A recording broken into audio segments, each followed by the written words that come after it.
All aboard! Oh.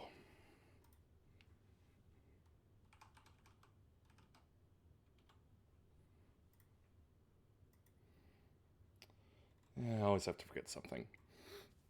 Anyway,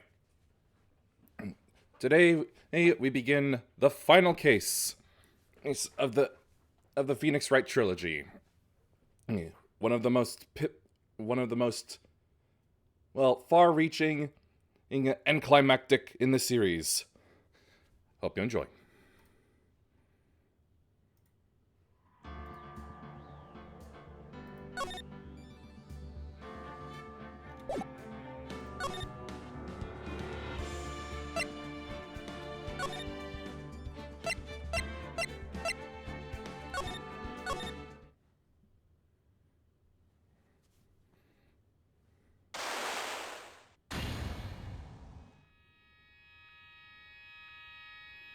Shichishido, the treasured Karaing village heirloom whose name means seven-branched sword.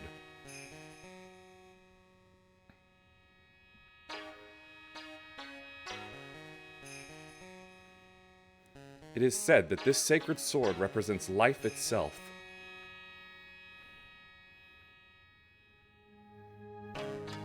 Though the branches may appear to be infinite, the choice is limitless.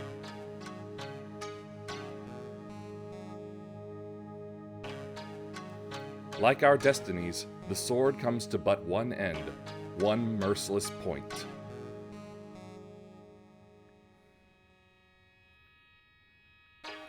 And when the silver cord, the fragile thread that binds us to this world, is severed,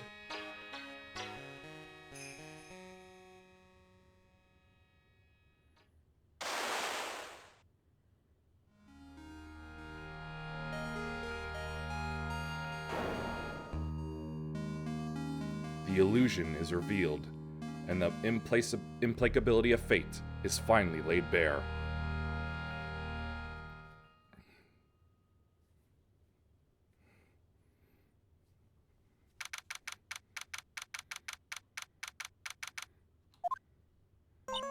Hey, Nick! Yeah? What is it? You know how I've got spiritual powers, unlike you? Sure. You are a spirit medium, after all. But just like you, if I don't keep my powers sharp, they get dull, right? I guess so, yeah. Glad you agree. Okay, Pearly, you're up. Pearls? So, that's why we need to go on a special spiritual hotspot tour, Mr. Nick. Huh? I'm lost. What's this magazine you're shoving in my face? It's the New Year's issue of Cult! Winter Spiritual Location Special. Oh, Pearls looks so happy. Maximize your spiritual powers with just one night of intensive training. Oh, it sounds too good to be true. I'll say. It sounds more like a scam to me. It's a spiritual retreat called Hazakura Temple. It's way up in the mountains, and I bet it's nice and cold. Just perfect for training. Now I definitely don't want to go. You know, I think I've heard of this temple before. It's a famous channeling dojo. It's hard for even real spirit mediums like us to make reservations up there. Reservations? For a temple? Are you serious? Don't worry, I've already made special reservations just for us. Yeah, and I signed up for the special course. That's nice, and the timing couldn't be better, since we don't have a case right now anyway. Alrighty then, it's settled. Well, come on, don't just stand there. Start packing your stuff. Yes, Mr. Nick, you'd better start packing your stuff. Huh? Me? Why do I have to go? Well, we have to be accompanied by someone over 20 years old. Hey, I don't have anything to do with spirit power. The only thing I could channel is a TV. So, is there a heated pool at this Hazakura temple? No, but you can stand under a freezing waterfall. Sorry, but I think I'll pass. I hate cold places. What? No way! How can you be so selfish? Come on, Mr. Nick, look at this place. Doesn't it look beautiful? Nope, not going. I'm gonna be nice and toasty at home. What the? Well, what is it, Mr. Nick? Let me see that magazine.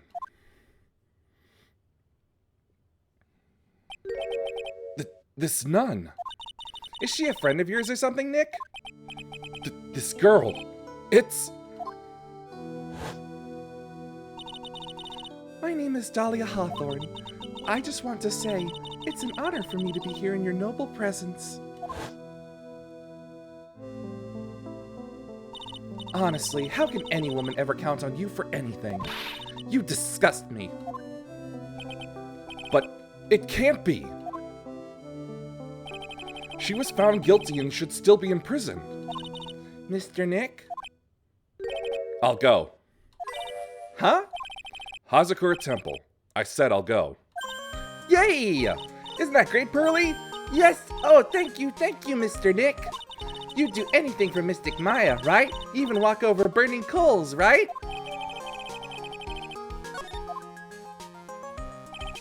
Dahlia Hawthorne.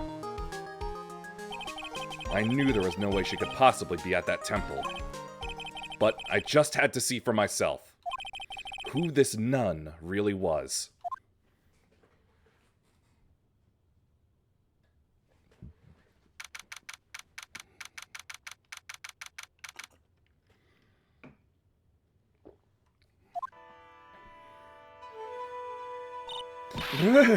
It's so cold here, Nick. Maybe you should put on something warmer for a change. Well, it's supposed to be cold. It's training. And achoo! Her teeth are chattering so loudly it's all I can do to make out what she's saying. Wow, Mystic Maya. So this is the famous Hazakura Temple. Pearly. Achoo! Well. How nice to see you here. Welcome to our temple. Oh, thank you. Achoo! Oh, my. Thank you for coming all this way. Come now. You must have been cold. What's with the past tense? We're freezing into human popsicles as we speak. Well, we are high up in the mountains after all. In any case, we shouldn't speak here. Please, follow me inside. Thank you. I was starting to think I would pass. Oh, yes. I almost forgot to introduce myself. I'm the head nun here at the temple. My name is Bikini. Bikini? That's right. Actually, that's my temple name. What do you think? It's a tradition to have one, and I wanted something that has a nice image to it. So I thought, why not choose a bikini? Besides, it makes me seem younger. It certainly does. Oh, I signed up for your special course? Well, my. Quite brave of you considering how cold it is. Young people can be so reckless with their health. Don't blame me if you become one with those you channel. Reckless? Wahaha? Maybe you should take it easy tonight, Mystic Maya. We can come back another day. But you went through all that trouble to get reservations for it. Yes, that's right. You've come all this way, so please enjoy yourselves. There's still time before supper, so why don't you have a look around? So what's a channeling dojo anyway? Oh, my. You don't even know that? Forgive him, sister, for he knows not what he is speaking. Well. Just call me Bikini and forget that sister part. A channeling dojo is basically a spiritual power training ground. We have special holy items prepared here to help people boost their spiritual power. The holy items? If you train an entire evening surrounded by these items, it's quite mysterious. The spiritual power of these items seems to envelop you. Wow, she must have just gotten off the trolley from the land of make-believe.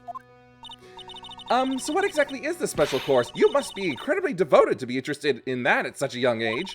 It's a training session where you sit on a block of spirit ice and chant a spell 30,000 times, all while being showered in freezing cold spirit water. It's February now, right? You have to be careful this time of the year. If you don't watch it, you'll catch pneumonia or maybe even die of hypothermia. So be careful, you hear? How am I supposed to be careful?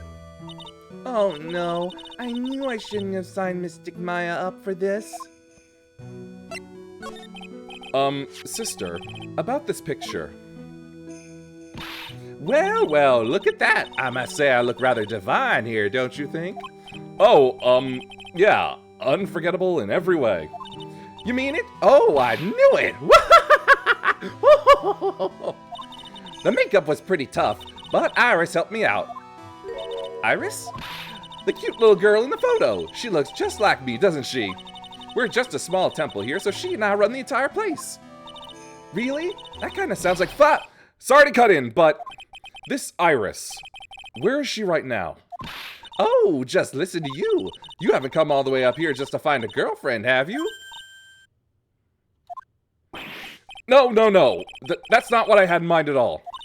Anyway, Iris is in the Inner Temple preparing for this evening. Inner Temple? Yes, that's right. Iris will be back this evening. Why don't you go have a look at the main hall for now? So she's in the Inner Temple, huh?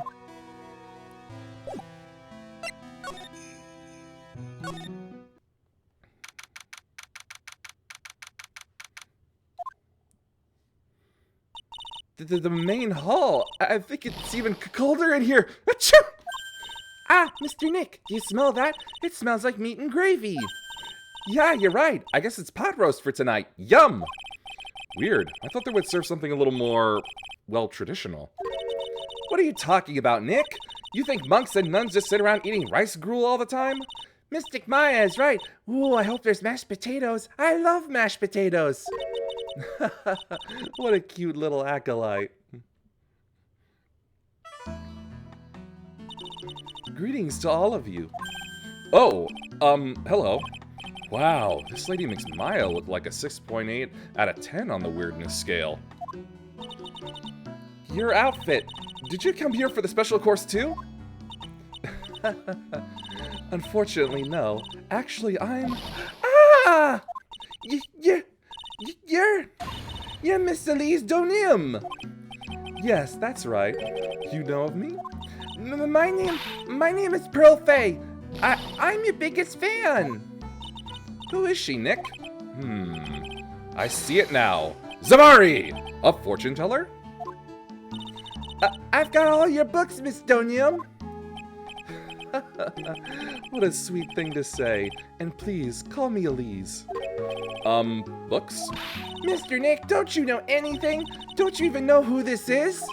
Well, an author, maybe? Yes, and an illustrator of picture books. Picture books, huh? Oh, now I get it. I'm sorry I didn't know who you are. I don't get a lot of chances to really enjoy picture books. It's alright, I take no offense to that. My books are nothing but simple stories for children. And really beautiful pictures too, Miss Elise. Your books always make me feel as if my heart has been purified. It makes me feel very happy to hear you say that.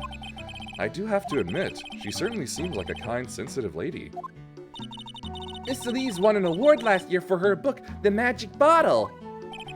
Yes, a friend of mine secretly submitted a story I had written to a publisher.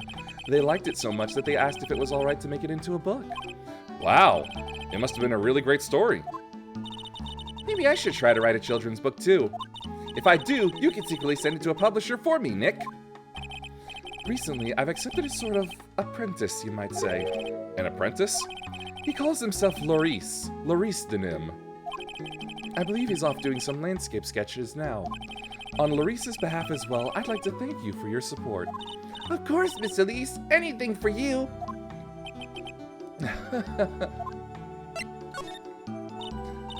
Why did you come to Hazakura Temple, Miss Elise? Are you here to do some spiritual training?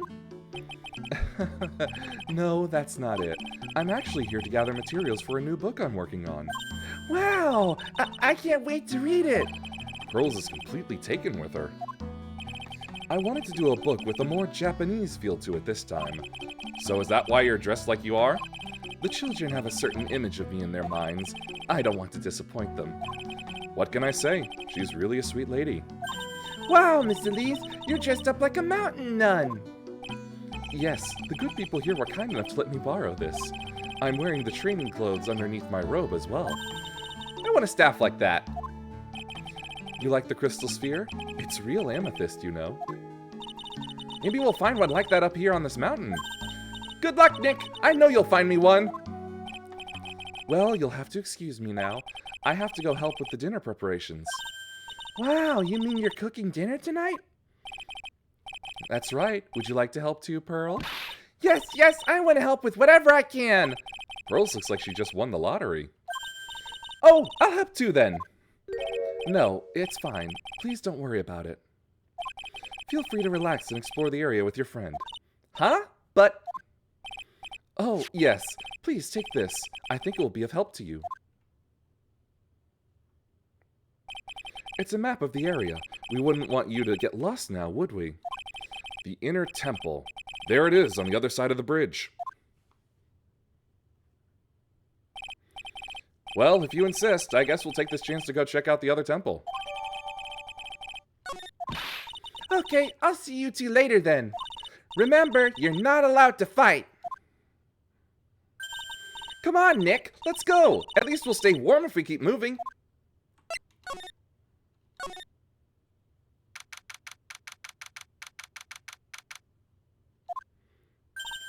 Huh? Where did Sister Bikini go? I guess she went to the inner temple to go help that other nun out. Oh, right. I think her name is Iris? Yeah, that was it. I want to find out who Iris really is, but I'm scared of what I'll find.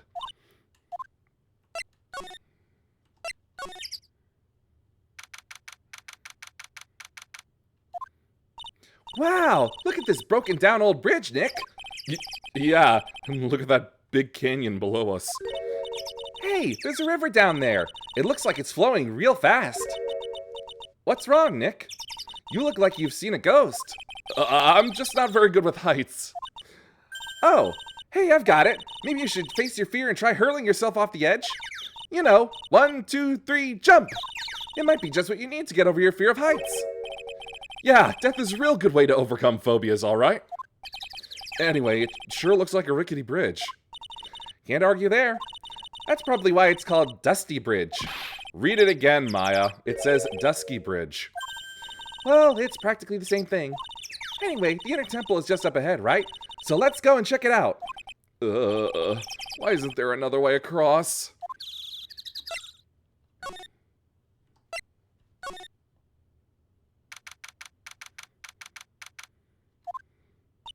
Whoa, that bridge was shaking like jello in an earthquake.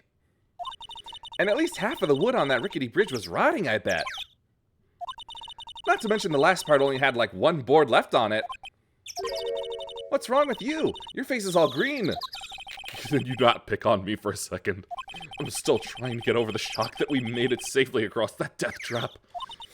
Yeah, I guess I'm a bit surprised too. Yikes! That temple is in bad shape. It looks like it could collapse at any time. I guess people don't use it too often. Is this really where you're going to train tonight? That has to be it.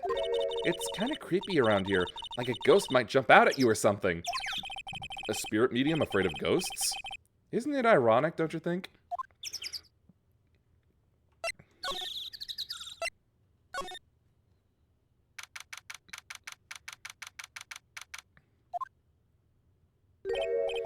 Man, look at this place.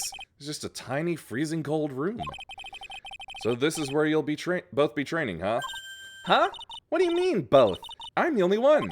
Really? But I thought... Pearlie's just a little kid. She couldn't handle this kind of intense training. So says the girl who I can barely hear over her teeth chattering. Anyway, the real training room must be behind that door over there. Yep, definitely getting the feeling it's back there. Even I can sense that there's something supernatural about the cavern behind that door.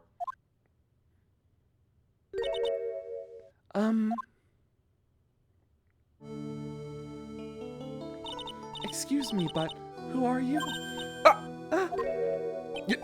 You're... Hi there. We're just looking around since we're going to be staying here tonight.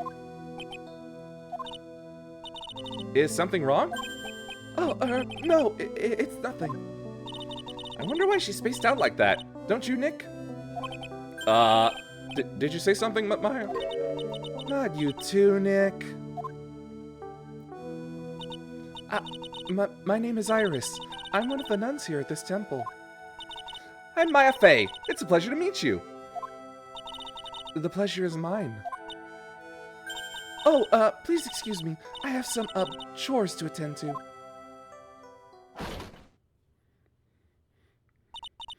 She sure is beautiful. And a bit spacey, I guess. I guess she's just not used to talking with urban sophisticates like us. Nick? That girl. It can't be, but...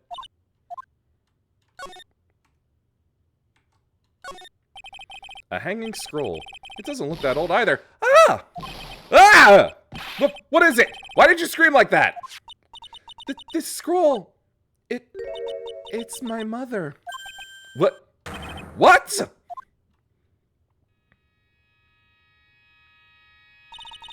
It's Misty Fey, the master of the Karine School of Channeling. Are you sure? Yes, that crest at the top of the scroll.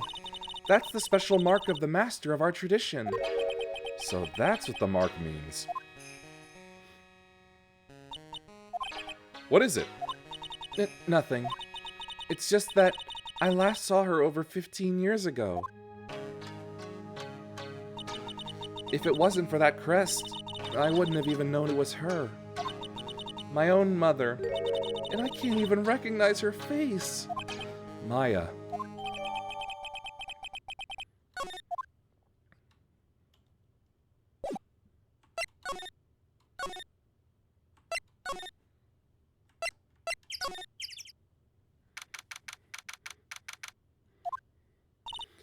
Whew. We managed to make it across Dusty Bridge. Nick, you look green. Are you feeling all right? Hey, what's wrong with you? Ever since we met Sister Iris at the training hall, you've been really quiet. Huh? Oh, sorry. Hey, you! Wait up! You think he's yelling at us? He must be. There's no one else around. Would you mind moving? You're standing right in my way. Ah! Hey, I know you. You're... Whoa, sorry, gotta run. See ya. Hey, wait a minute. Oh, nice to meet you. I'm Laurice Denim. Liar! You're Larry! Your clothes may change, but you're still the butts. Shut up! I'm Laurice! And I'm just here to do a sketch of Dusty Bridge. So, it really is our Larry. Not that I get why he's pretending to be someone else. So what are you doing with the last name Donim? Well, I wanted to start over again with a clean slate. A clean slate? You remember, don't you? Last time? The Mask to Mask case. After that, I started to realize I didn't like this guy known as Larry Butts. And that's when I came across it. The Book of Destiny. The Book of Destiny? Do you mean The Magic Bottle by Miss Elise Donim? It's so beautiful, so moving, so gentle. My heart felt cleansed. I was saved. Maybe I should buy a copy of the Magic Bottle. Wow, Larry would make a great book salesman. I really want to get that book now, too.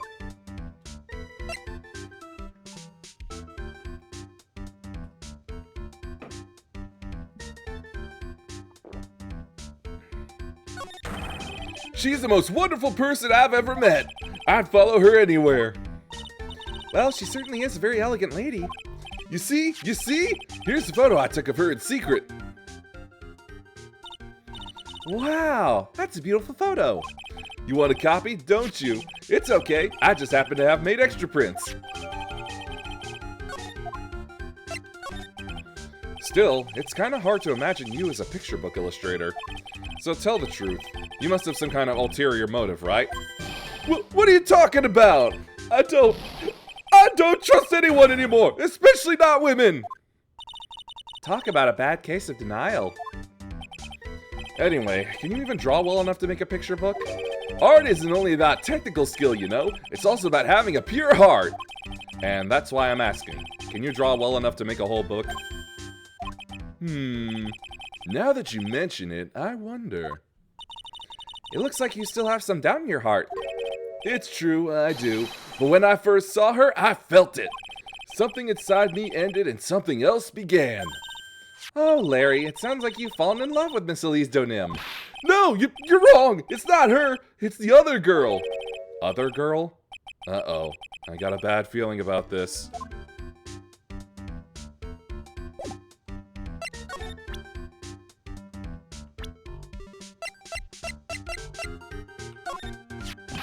Woo, yeah, her! My little Iris. She's really pretty. This girl, she's perfect. She's exactly my type. I wonder if she would model for me. I want to draw a portrait of her. Yeah, you always liked those model types, didn't you, Larry? Hey, wait a sec. Didn't you say you were swearing off women? Huh? Yeah, that's right. Of course I have. I have, basically. But Iris is different. I feel like I still have one chance left at the dream. This guy will never change. Everyone! Hey, Pearly! Dinner preparations are complete. Please come quickly to the main hall. All right, I can't wait to dig in, Pearly. I'm going to go to the inner temple and call Sister Iris. I also want to have a look at where Mystic Maya is going to be training.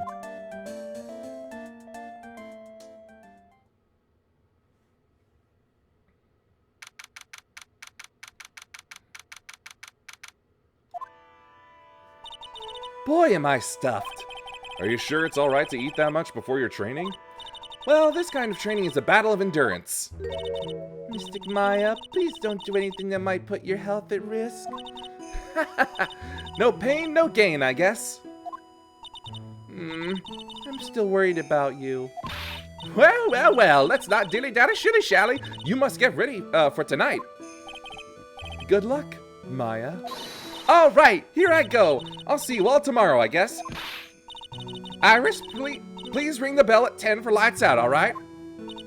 Yes, Sister Bikini. And then, after you ring the bell, I want you to come join us at the training hall. I understand, Sister Bikini. Maya and Bikini really seem excited about this training thing tonight. Well, Pearl, what are you going to do tonight? Well, if you'd like, you can come to my room. Perhaps we can read some books together. Really? I'd love to. I'm not very good at reading. Well then, would you like to practice reading with me? I'd love to. Pearls is absolutely smitten with Miss Donim. So Larry, what are you going to do? Huh? Me? Well, I'm just gonna hang out in my room. I can't stand the cold at all. I totally hear you there. Miss Elise, so for example, how do you read this? It says gravely. That's kind of a tough word. Oh, okay. And what about this word? That's another tough one. It says roast. What kind of a book is she reading anyway? Well, I'm going to go wash the dishes and help clean up. I'll go visit you when I'm done, Miss Elise. Well, not much to do except head to my room and huddle under the covers, I guess.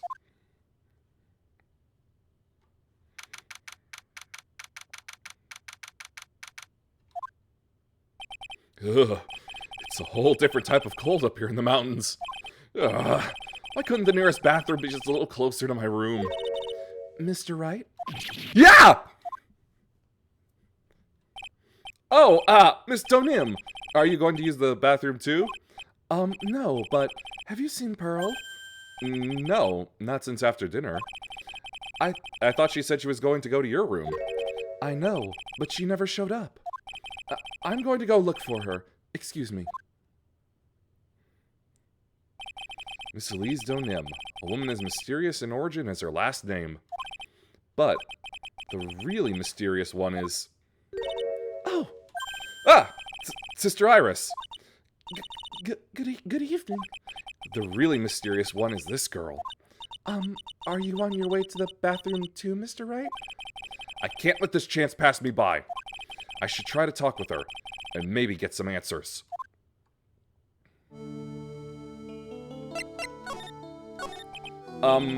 You're Sister Iris, right? Yes. So, when did you come to Hazakura Temple? I don't remember. Ever since I was a small child, the temple has been my home. So you've never left? Well, I don't have any family left to take care of me. Sister Bikini, I've come to think of her as my real mother, as it were. Ah, I see. But didn't you go to college? And maybe enroll in the Ivy University Literature Department? No, I never had an interest in going to a big university like that. My training is all the education I need. I see. But once in a while, when I get the chance, I make a trip to the nearby town. I can use a computer and a cell phone, too. It's not exactly something worth bragging about. But I don't see any Psyche locks. So I guess that means she's not lying. Please don't stare at me like that. What kind of a place is this anyway? I heard it's for training to increase your spiritual power or something like that. It must seem awfully crazy to normal people like you. Well, I have to admit it's a whole different world up here. I'm glad to hear you say that. Huh? Talking with dead people, who does it help anyway? I hate it. Really? So then why stay in a place like this? Ah! Is something wrong? I didn't realize it was so late. I have to go and ring the bell for lights out. I guess it's almost 10 now, huh? Mr. Wright? Yes? If it's all right with you, I would like you to have this. But this is your hood. It has the power to protect you from evil spirits. Come to think of it, Sister Bikini was wearing one of these too. I pray for your safety on this dark, cold night. I'm sorry, but I must bid you good night. Wait a minute, Sister Iris. Yes? Just now, you called me by my name. You said Mr. Wright. How did you know my name? I never introduced myself to you. That's... Sister Iris, please tell me the truth. You and I, have we met before?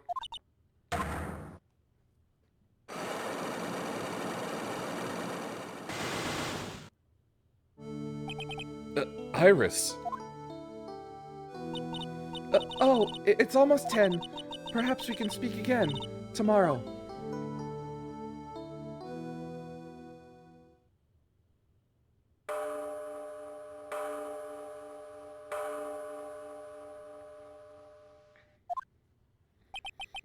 So my hunch was correct. She does know me.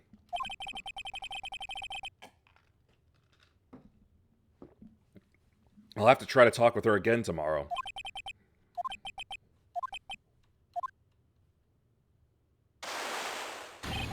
Ah! What the? That blood-curdling scream came from the courtyard.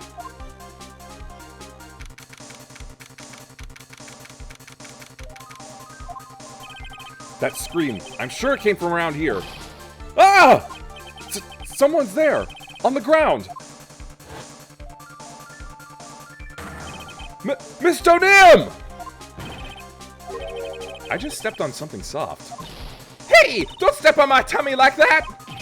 What are you doing lying there in the snow? I was passed out! What do you think? So that blood-curdling scream was you? Forget about that! Hurry up and call the police! Is there even a phone in the main hall? No, but we still get reception up here in the mountains.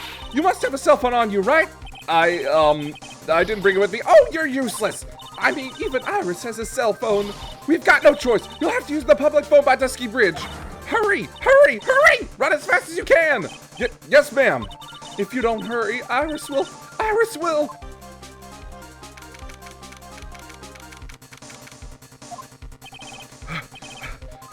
It's farther than I thought. The bridge is just up ahead. I have to go tell Maya what happened too. Ah! Dusky Bridge! It's burning down! What the heck happened? What are you doing here? Ah! Huh? What is it? Is it me? Don't scare me like that, Larry. I almost had a heart attack. My name isn't Larry. It's Larice. Larry, hurry up and call the police. I'm going to the Inner Temple. Don't be stupid. The bridge is nothing but a burning wreck right now. Listen to me. There's been a murder here at Hazakura Temple. What? The murderer might have fled across the bridge. I have to make sure Maya is safe. But, please, call the police. I've got to go. Get out of my way, Larry. It's too dangerous. Nick, wait. I must have been crazy. I knew how dangerous it was, but I still went for it. Ah! Nick! Weakened even more by the fire, the rickety old bridge's planks snapped and gave way. And as I was swallowed by the eternal darkness that surrounded me, a final, terrified scream rose up to pierce the frozen air of that harrowing night.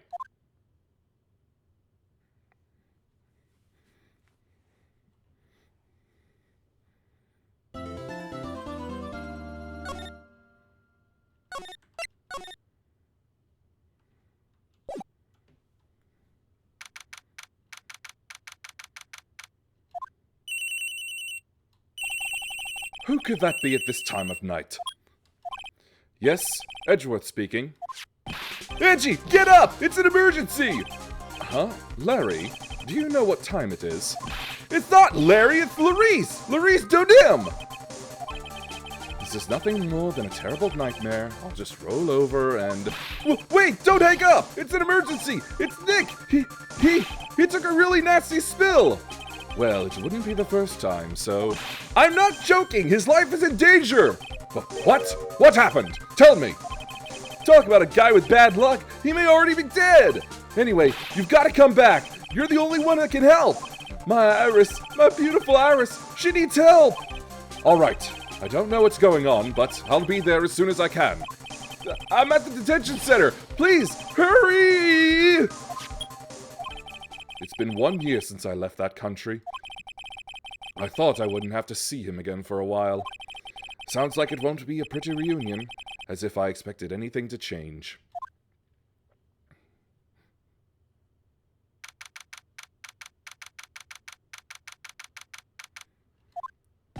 You're late, Edgy! What took you so long? I don't want to hear it. I chartered a private jet to come as quickly as I could. Well, you should have chartered a faster one. Anyway, just listen. Something happened to Miss Elise and Nick's, Maya, and Iris's bikini. Huh? Say something, Edgy! Before I came here, I stopped by the hospital and paid Wright a visit. I believe I have a better understanding of the situation than you at this point. The murder victim was the picture book author Miss Elise Donim. She was found by Wright in the head nun. The suspect is the temple's younger nun. Then later, while Wright was crossing the bridge, it broke and he fell into the river. The hospital says that he'll need at least 2 days of bed rest. Yes, that's right. You got it. But they arrested her. My sweet little Iris. And here I was convinced he was the one the police had arrested. However, I still don't understand what these 2 items are for. What are you talking about? They're things Wright gave to me when I was leaving his room. This is the first. He said some nonsense about being able to see into people's hearts with this. And the other, he couldn't possibly be asking what I think he is, could he? I'm begging you, Iris's trial starts tomorrow! With Nick out of the picture, you're all I've got left! You're the only one that can represent her! What did you just say? You know, represent! Defend! What were you expecting? Why do you think I called you anyway? I'm a prosecutor, Larry. A prosecutor. Do you understand what I'm saying? A prosecutor's a lawyer who... Don't talk to me like a kid! I graduated from junior high, you know! Don't worry about it. I promise I won't tell. But I heard a paper badge and no problem fooling an entire court before. How could this country's judicial system have fallen into such decay? Please, Edgy, at least listen to her. Listen to Iris' side of the story. So Wright wasn't joking when he gave me this badge after all.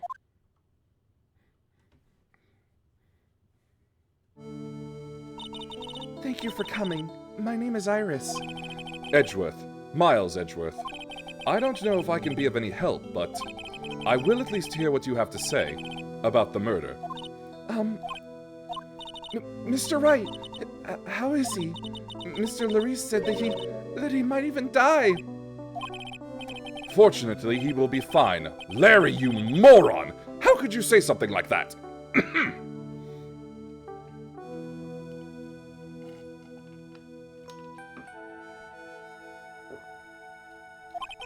He was badly bruised when he hit the water, but otherwise he's unharmed.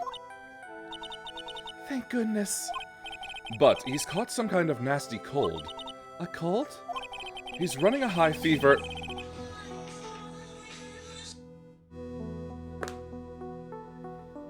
Is drifting in and out of consciousness. I must be imagining things. This woman, I feel like I've met her before. Pardon me, Iris. I would like to ask you something, if you don't mind. I have the distinct feeling you and I have met before. It must be your imagination, Mr. Edgeworth. After all, I hardly ever leave Hazakura Temple. Hazakura Temple? What's that? It's a place where those who wish to boost their spiritual power come to train. You need to undergo some very difficult training to release your inner spiritual power. Spiritual power? Did you go to that temple for that reason as well? No, I don't have any spiritual powers. I don't need them. In that case, what are you doing at that temple then? I've committed some sins. Sins that I need to pay for. That's why I'm there, and why I continue to train, to purify my soul. I want to ask you about last night, the night of the crime. Alright. I helped to clean up after dinner and then went back to my room at about 8. Later, I left my room to ring the lights out bell at 10. Bell? We ring it at the same time each night. I see. And then? And then? I was told to go to the training hall, but I went back to my room and stayed there. Why didn't you go to the training hall like you were asked to? I was frightened. Frightened? So I just stayed in my room and meditated until the murder happened. There's more to her story. I just know there is. Maybe I should dig a little deeper. You were asked to go to the training hall on the night of the murder? Yes. However, you didn't go. Because you say you were frightened. What exactly were you so frightened of?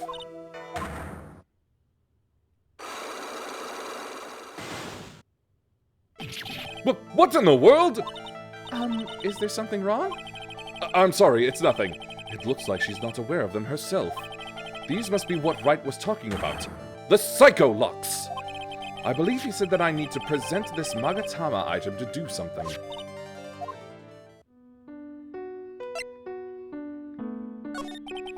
So, do you have any idea as to what really occurred last night? I think it was the result of the tremendous spiritual power that was unleashed. Spiritual power? Yes, spiritual training has been a cause behind many great tragedies. This incident was just another example. Iris, I'm sorry, but I can't accept that. I'm a man of science. I don't believe in spiritual power. Yes, I understand. Most people don't. And I am certain that the thing that killed the victim was a human. So please, answer me this simple question. Were you the one who killed Elise Donin? No, I'm not the one who took her life. Those psycholock things aren't appearing. I suppose that means I can believe that she's not lying.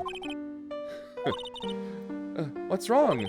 I can't believe what I'm thinking. And here I just finished saying that I don't believe in spiritual power. It appears that's about all you can tell me. Thank you very much for listening to my story. I visited Wright at the hospital before coming here. He asked me to take care of you. Me? Yes, at the trial tomorrow. He asked me to defend you. If Mr. Wright has that much faith in you, Mr. Edgeworth, then I will gladly entrust my fate to your capable hands. But before that, I have one question. Yes? Do you know Wright? Why would you ask that? Whenever you came up in our conversation, he would begin to act a little strange. Mr. Edgeworth, what is Mr. Wright to you? He's a very dear and indispensable friend. It was 5 years ago. That's when I deceived him. You deceived him? I heard that he was in a lot of pain afterwards because of what happened. I know what a weak person I am. That's why I thought it was best if he never saw me again. I wanted him to just forget about me without learning the truth. Well, if you ask me, Wright is still suffering. And until he learns the truth, I don't think he will ever be able to truly recover. Iris, it's not too late. You should go to him. Tell him the truth. I'll defend you, but only if you agree to that one condition. All right, Mr. Edgeworth. I promise. Very well. I'll do everything in my power to get you an acquittal.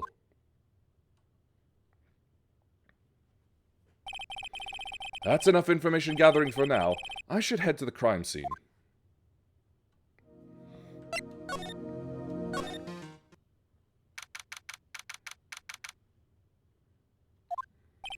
It sure is cold, all right.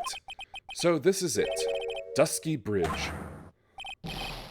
Oh, wow! It's you, Mr. Edgeworth! Detective Gumshoe.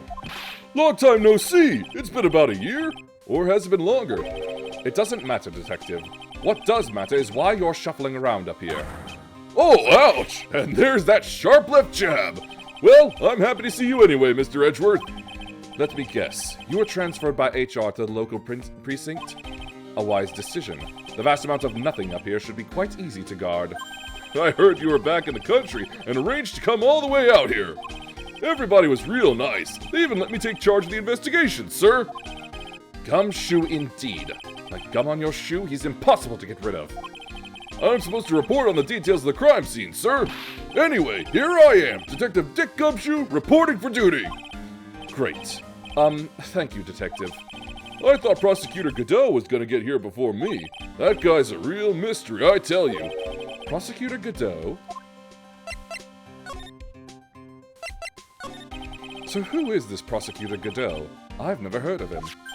Yeah, he's a new guy. Showed up after you left the country. He's a complete rookie, but nobody can say a bad word about the guy. What kind of a man is he? He just became a prosecutor recently, but he's good, sir. Real good. If he's so good, how is it that I've never heard of him? Is he the lead prosecutor on this case? You bet he is! After all, you-know-who is right in the middle of it. You-know-who? Phoenix Wright, of course. For some reason, Godot has really got it in for Mr. Wright. Oh? Yeah, he seems to have some kind of a grudge. And what would be the cause of this grudge? I don't know. Maybe he made fun of his mask or something. None of this is making any sense. I'd better look into this Godot myself. I just got back into the country, so I don't really know much about the case. It's simple. Well, simple is as simple does, as they say. Oh, you've got no idea how much I've missed that biting sarcasm of yours, sir. But seriously, this one's a piece of cake. There's a witness that saw the whole thing. A witness? Yeah, that bikini lady. Bikini lady? Here? On this freezing cold mountain? Well, you should talk to her yourself if you want the details, sir. I may have to talk to this bikini lady. I mean, decisive witness myself. So this is the bridge into that Wright fell through? Yup, I can't imagine being that reckless myself. Look before you cross, is how it goes, right? Or was that leap? And is there something on the other side? Yeah, some old building they call the Inner Temple. But we can't get over there without a bridge, sir. What? Nobody lives there, so it's usually not a problem. But someone was at the Inner Temple doing some training, and now they're stuck there. Yes, I heard that from Wright. It's Maya Fey. Oh no, her again? Anyway, the air is really turbulent right now, so we can't do an aerial extraction. No one's gonna be able to reach the Inner Temple until tomorrow, sir. Will she be alright in this cold? So how did this bridge burn down anyway? We're almost 100% sure it was lightning. Lightning? You're telling me the bridge caught on fire due to a fluke bolt of lightning? Yep, last night it snowed for the first time in 3 days. It's a little unusual for lightning to occur during a snowfall like that. But according to the weather data, lightning definitely struck. I see. This is a very detailed weather report. Almost too detailed. It even has the exact time that the lightning bolt struck the bridge. Oh, that? We got that information from the witness's testimony. Someone actually saw the lightning hit the bridge. Who is this witness? Sorry, I'll go ask one of the local cops later, sir.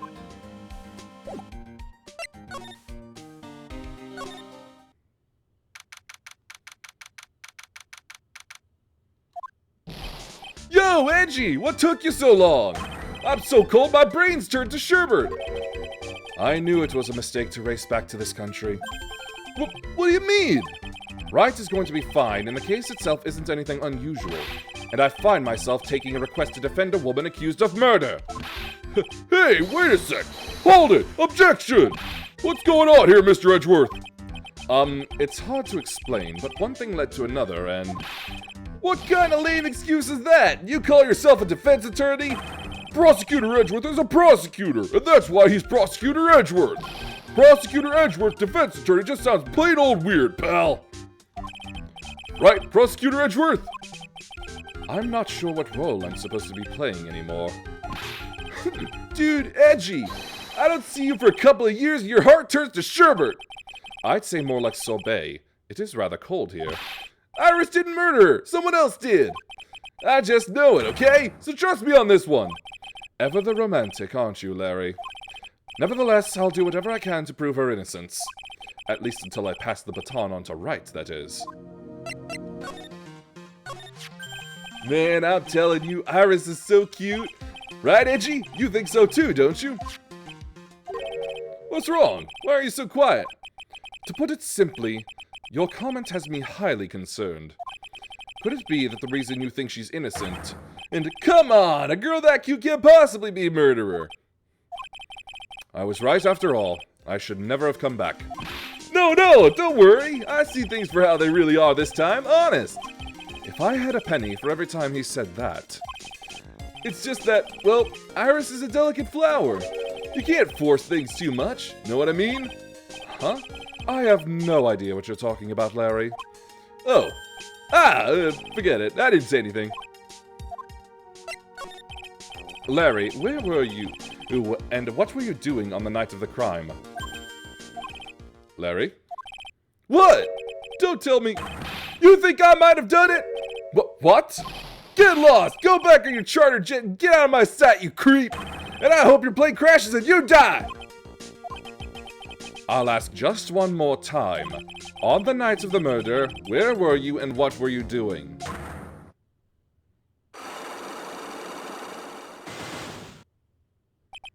As I suspected. Psycholux! I'm sorry, man. You know me. I just don't remember. My short-term memory is a wreck, dude.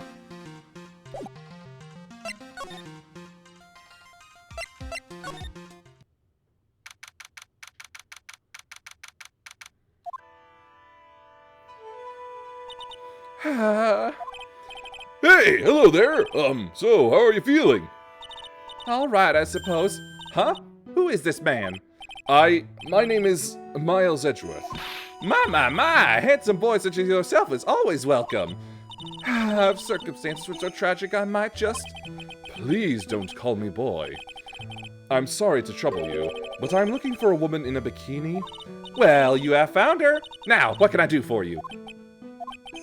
I'm sorry, but I don't see any bikinis. If you ask nicely, I might give you a peek, big boy. Mr. Edgeworth, this is the head nun, Sister Bikini. She's the witness. Why didn't you tell me that earlier? This is exactly why your salary keeps on getting cut. My stomach is already growling in protest. So, what's the latest about my beloved Iris? Well, first, I want to hear what you know. First, I'd like to ask you about last night. Well, last night we had an acolyte here for training. After dinner, the two of us went to the training hall in the inner temple. She must be talking about Maya. Approximately what time was that? I suppose it was just about 9 when we left here. Training lasts all night long. It's extremely exhausting. The channeling dojo's head nun must be in attendance at all times to keep watch. Wow, you're right. That does sound exhausting. Detective, this is no time for flattery.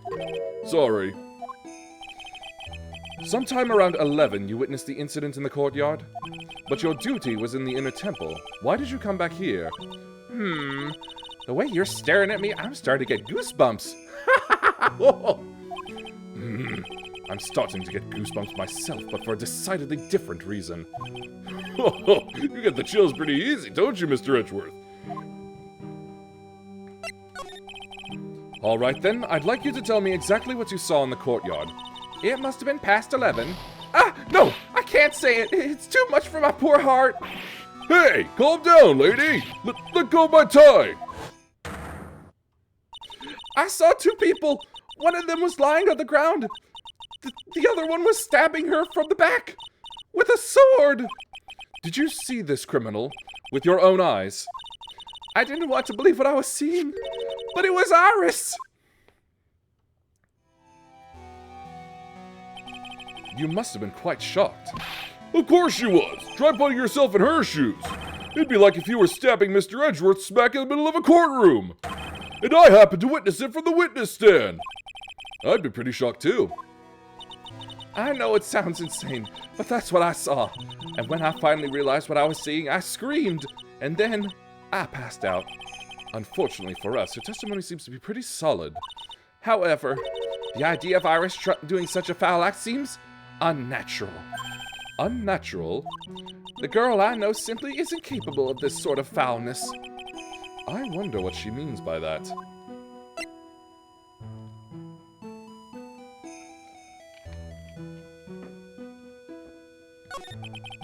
As the head nun, it's your duty to stay with the acolytes at all times, correct? Yes, that's correct. I know I may look strong, but the truth is, I've got a bad lower back. A bad lower back? Yes, it's especially bad in the winter. So bad that I can't even lift a bucket. Do you remember how cold it was last night? My bad back felt as stiff as frozen glass. I just wanted to take a nice hot bath to ease my aching back. That's why I returned to the main hall. So you left the disciple all alone? Don't be ridiculous. I would never do that. That's why I ordered Iris to the inner temple after she had rung the bell for lights out.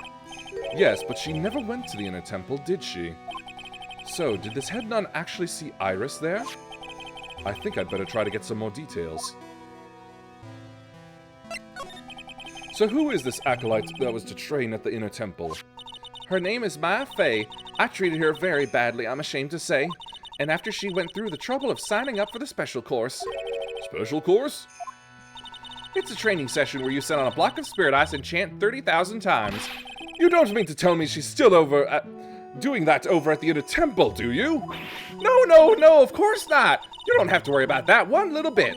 Last night, we still hadn't started the training session itself.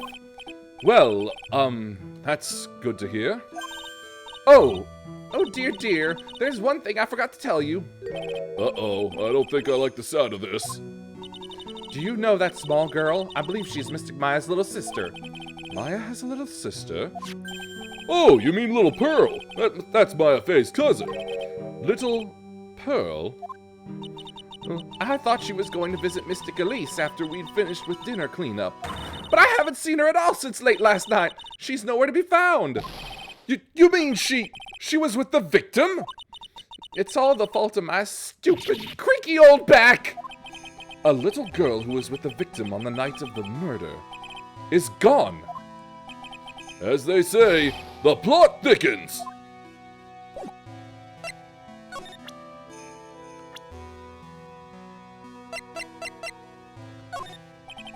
You said you went with Maya to the training hall of the inner temple last night.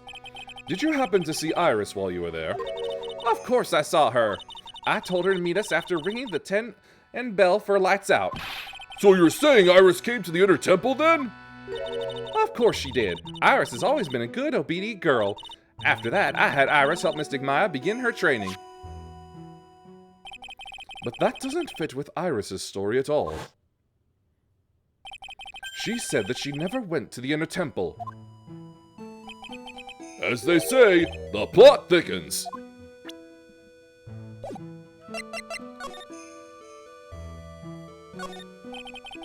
There are more Enza cushions in the corner of the room. What's that white piece of paper sticking out from under that stack? Beats me. Would you mind checking that for me, Detective Gumshoe? Yes, sir. Here you are, Mr. Edgeworth. It looks like an old manila envelope. Yeah! What is it, Detective? This could be it! An ultra-important clue! A super special clue! I suppose I should read it myself, then. It looks like a letter addressed to Sister Iris. Tonight at 10 at Heavenly Hall, unless you want your secret to be exposed. This sounds like a blackmail letter. Nice going there, Mr. Edgeworth. Why can't I ever find clues like that? You're an ultra-important prosecutor! A super-duper prosecutor! Well, I suppose it takes a super-duper kind of dumb to miss a clue like this.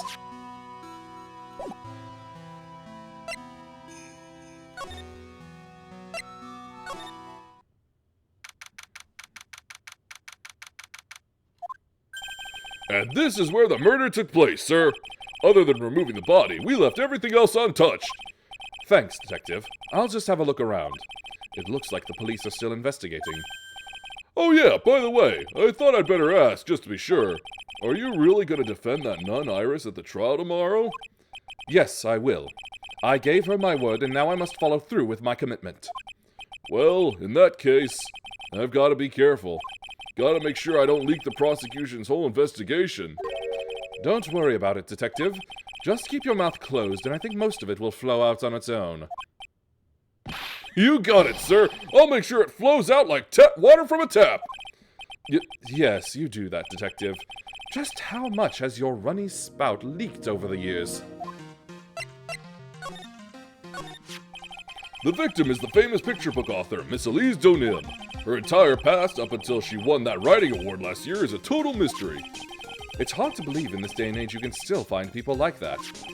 The estimated time of death of the victim was between 10 and 11 p.m. on February 7th.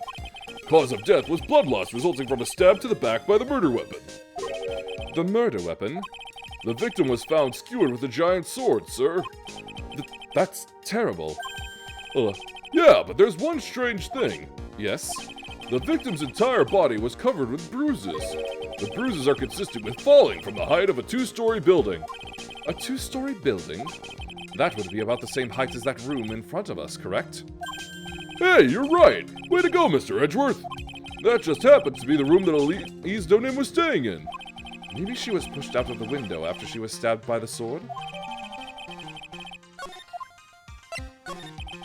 Now then, Detective. Let's see if we can summarize what we've learned so far. Okay, let's take a look at the map. According to the testimony of Sister Bikini, the head nun, right after they'd finished dinner, she and Maya Fey headed to the inner temple.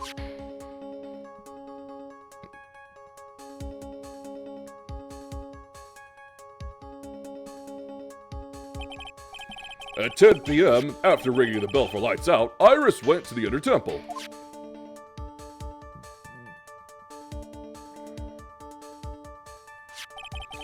When she got there, Bikini had her take over while she went back to Hazakura Temple.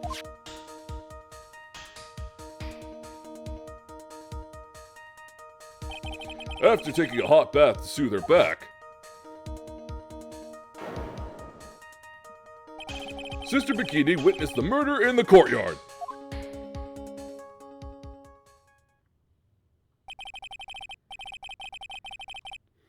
Wait for the ad break.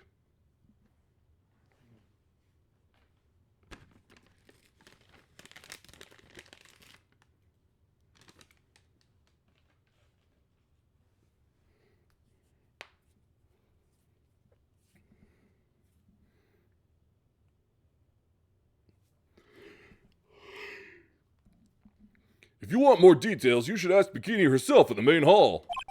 The inner temple, huh? I'd like some more information about that place. The trial begins tomorrow, but who's the prosecutor? I'm pretty sure it's that Godot guy, but nobody can get a hold of him, so they're looking for a replacement. What do you mean? It's really weird. All of a sudden, no one can reach him. I wonder if the rumors are true. Maybe since Mr. Wright caught a cold and won't be defending, he just lost interest. I intend to appear in court in the role of defense attorney. However, I would be quite unhappy if it came out that I'm actually a prosecutor. Yeah, I can see why. But I'm not the one you have to worry about. I think the real problem is going to be that judge. Yes, he certainly would remember my face even after such a long absence. That's why I requested that another judge preside over the trial tomorrow. We've only met each other once. There's a good chance he won't remember me at all. Yeah, but what about the prosecutor? Everyone in the prosecutor's office must know you. Wouldn't it be a problem if someone there made a big stink, sir? There's no need to worry. I pulled a few strings and arranged for a prosecutor of my own choosing. Wow, Mr. Edgeworth.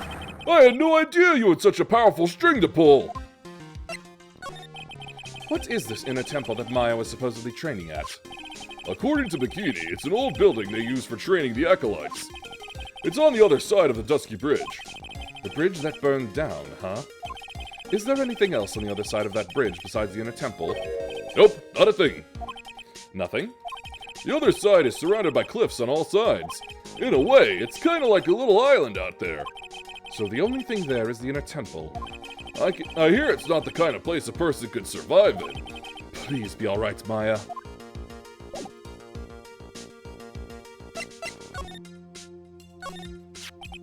So the sword from this gold statue is actually the murder weapon?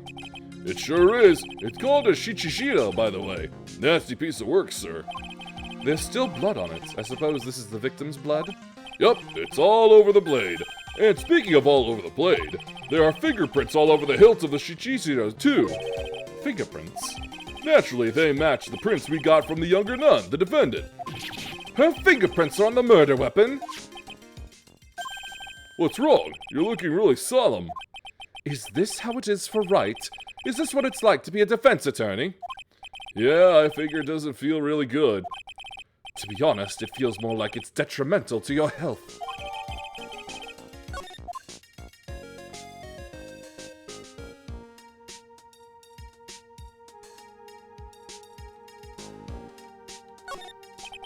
What's this? It looks like a wizard's staff. That belonged to the victim, Miss Elise Donim. There's nothing strange or magical about it.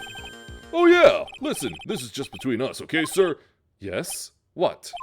This is top secret stuff. Don't tell anyone about this. All right. The truth is, when I was a kid, I wanted to be a wizard. That's it? That's what you wanted to tell me? That's it. This staff was made from a very strong kind of wood. What about fingerprints? Were there any on it? Just the victims.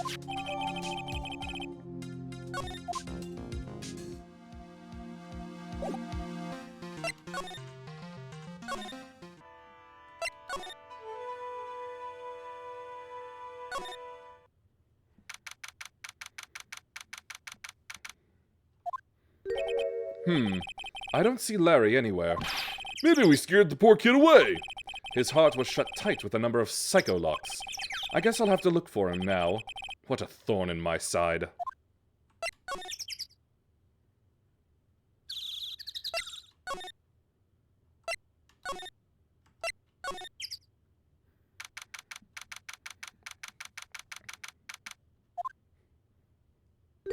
Ah! Mr. Edgeworth! I came back because I need to ask you a few more questions, if you don't mind. But I've already told you everything that I... Iris, please remember, I'm on your side. You can tell me anything. Yes, thank you.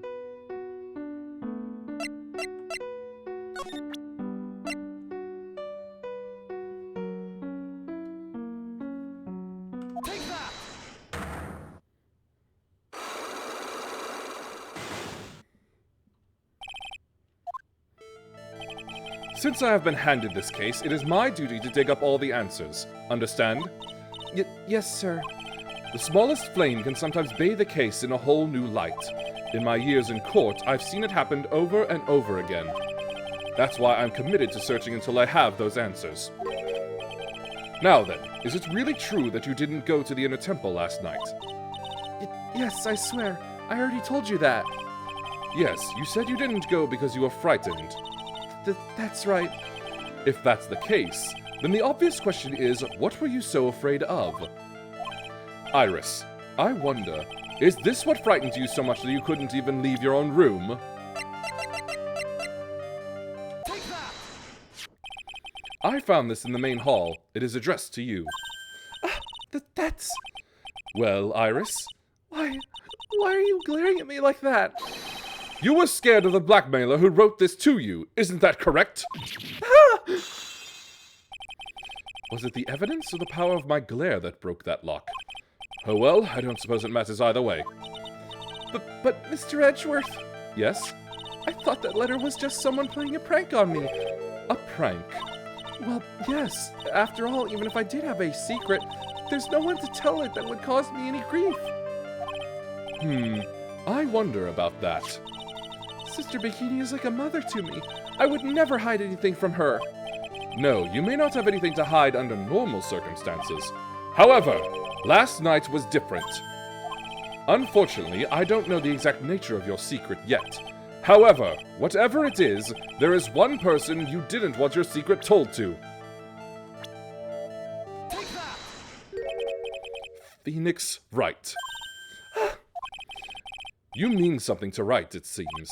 And I can tell he holds a special place in your heart as well. That's why you didn't want him, of all people, to know your deep, dark secret. Well, what do you have to say?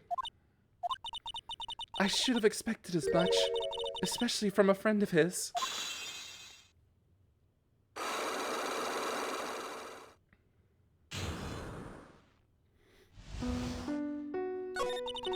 After dinner, this letter was waiting for me in my room. As I said, I was frightened by it. What is this heavenly hall the letter mentions? It's a small mountain shack at the base of Dusky Bridge. A small shack, huh?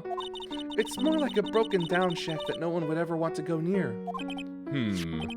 Where is it on this map? It's around here. To get there, you must follow a small path down from Dusky Bridge. The reality is, to get to the inner temple, I had no choice but to cross that bridge. But the thought that such a terrible criminal could be lurking in Heavenly Hall... I was so scared by the whole affair that I didn't even want to think about it. So this is the secret that you locked away in your heart? Yes. It looks as though I may have to visit this heavenly hall now. Maybe I'll find some sign of our mystery blackmailer. In any case, you still claim to have never left your room last night? Yes, that's exactly right. The trial starts tomorrow. I promise you, I will win. I'm going to win so that you and Phoenix Wright can see each other again. But when I do, you must promise me that you will tell him your secret. But it's pointless. Why would you say that? Because I may know who Phoenix Wright is, but he has no idea who I am. I just finished speaking with the head nun of Hazakura Temple. She testified very clearly as to what happened. She said she saw you stab Miss Elise Donim with a sword. And one other thing. She said that when Maya Fey began her training at the Inner Temple, you were there as well. What? When I spoke with you last, you claimed that you never went to the Inner Temple. And yet, Sister Bikini says she met with you at the Inner Temple that very night. But I didn't go there. I didn't go to the Inner Temple last night.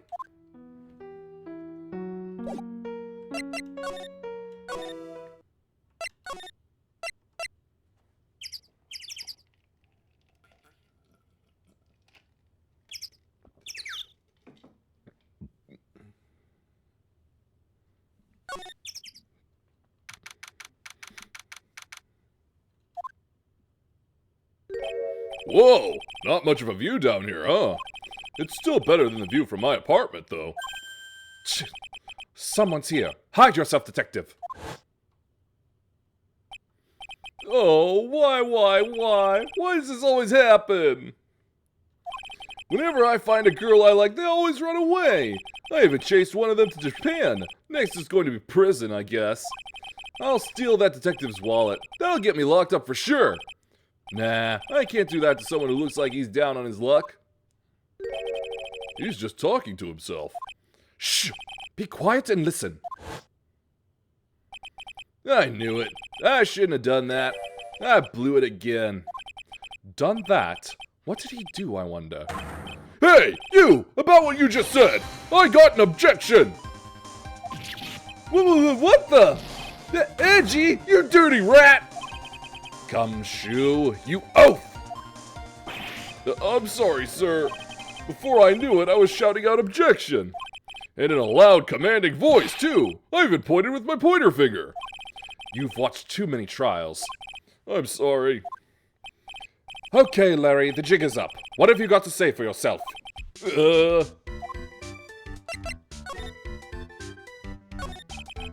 What is this little shack, anyway? Well, I just discovered it myself yesterday. And why were you down here in the first place? Come on, I'm an artist. I was looking for a good place to sketch. This is a great little place. It's, artistic. It's quiet, it's cold, it's got no power, and it looks like it's about to collapse. Sounds a lot like my apartment there, pal. One thing's for sure, no one is likely to show up and disturb you here. So, can I get you something to drink? Some hot water, maybe? He's getting all buddy-buddy on us, sir. Listen to me, Edgy. You've got to do this. You've got to save Iris. Why are you so sure she's innocent? Because she's cute? Watch your mouth! Anyway, I've made up my mind about it. I'm going to marry that girl. Mr. Edgeworth is pretending he didn't hear you, so I'm gonna ask for him. Have you already asked this girl to marry you? No, not yet, but I can tell how she feels by the look in her eyes. She's got this "I really want this man to carry me over the threshold" look. I'm sure Nick would be surprised. He'd never imagine I could marry such a beautiful girl like that. Something tells me he would be shocked indeed. That's why I didn't want her to do anything dangerous. I mean, what am I gonna do if she gets hurt? What is this guy trying to say? He lost me about a mile back. If we really want to know the answer to that, we're going to have to drag him out onto the witness stand.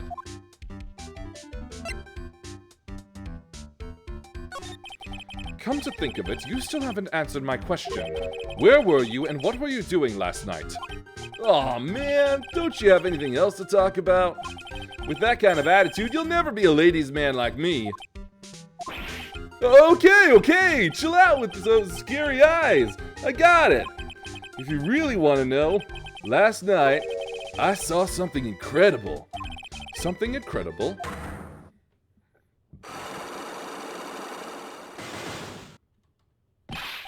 Yeah, but let's not talk about that now. Let's talk about the good old days. What do you say? Come on, I'll pour you a nice cup of hot water. Why hasn't he realized that I absolutely despise talking about the good old days, especially with him?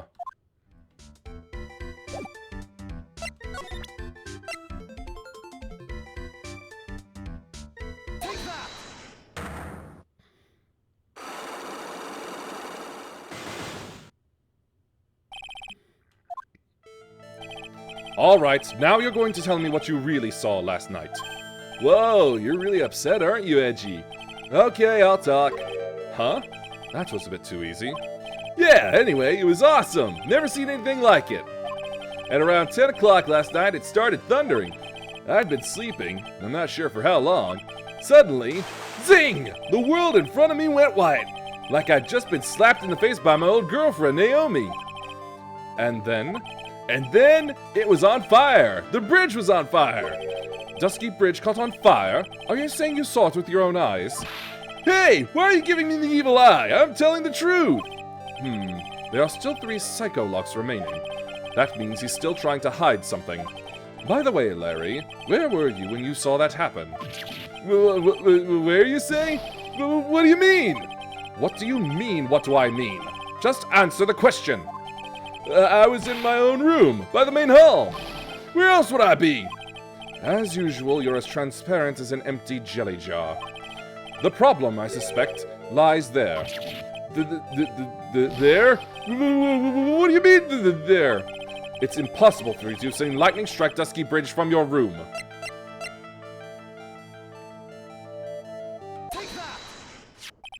This is a map of the area. Take a look around the vicinity of Hazakura Temple. What am I looking for? I think that should be fairly obvious. The main hall is surrounded by trees, and it's impossible to see the bridge from here. What? Why didn't you tell me that before? Well, how about it? How about what? Do you feel like talking now? About what? It looks like it won't be that easy after all. You leave me no choice. I'll have to move on to the next step. You weren't in your room at the temple, so then, where were you? You don't know that I wasn't in my room. So where was Larry, and why was he there? If I've read the situation up to this point correctly, the answer is fairly obvious. Very well then, let's test my theory. The place you witnessed lightning striking Dusky Bridge from was here!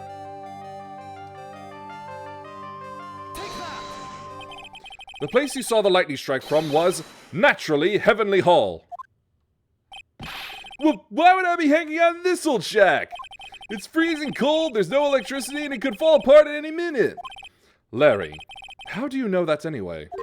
How do you know there's no electricity? After all, it's not that dark yet. Uh-oh. In other words, you have just provided evidence to prove my theory. My theory that you've at least once in your life visited Heavenly Hall after sunset. I have to admit, I'm impressed, Edgy. You're in a totally different league from Nick. That's nice. Now tell me, what were you doing at this cold little shack last night? That's what you might call a fair decor. I think you mean affaire de cour. Could it be you were waiting for someone? Oh no! You really are one scary guy, you know. I believe that last night you were waiting for this person to come meet you.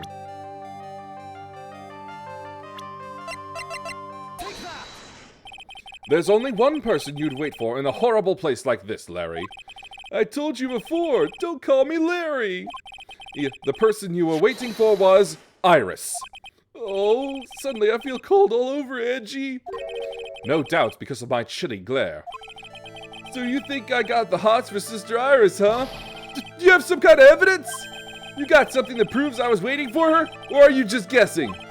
This is where I draw the line and end this ridiculous little game.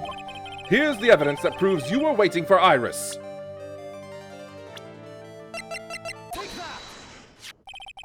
Here's your evidence. You called her to this spot with a pathetic blackmail letter. Oh, hey! Give that back! You're embarrassing me! What are you doing with that anyway? That's not important. I misjudged you, Larry. What do you mean? Taking advantage of a woman's frailty like that. You should be ashamed of yourself. Oh! First of all, what's this at the top of the letter? It says salutation here. Well, that's what it said in that book, Letter Writing for Dummies. You're not supposed to actually write that. That's where you're supposed to write, Dear Iris. I'm so sorry.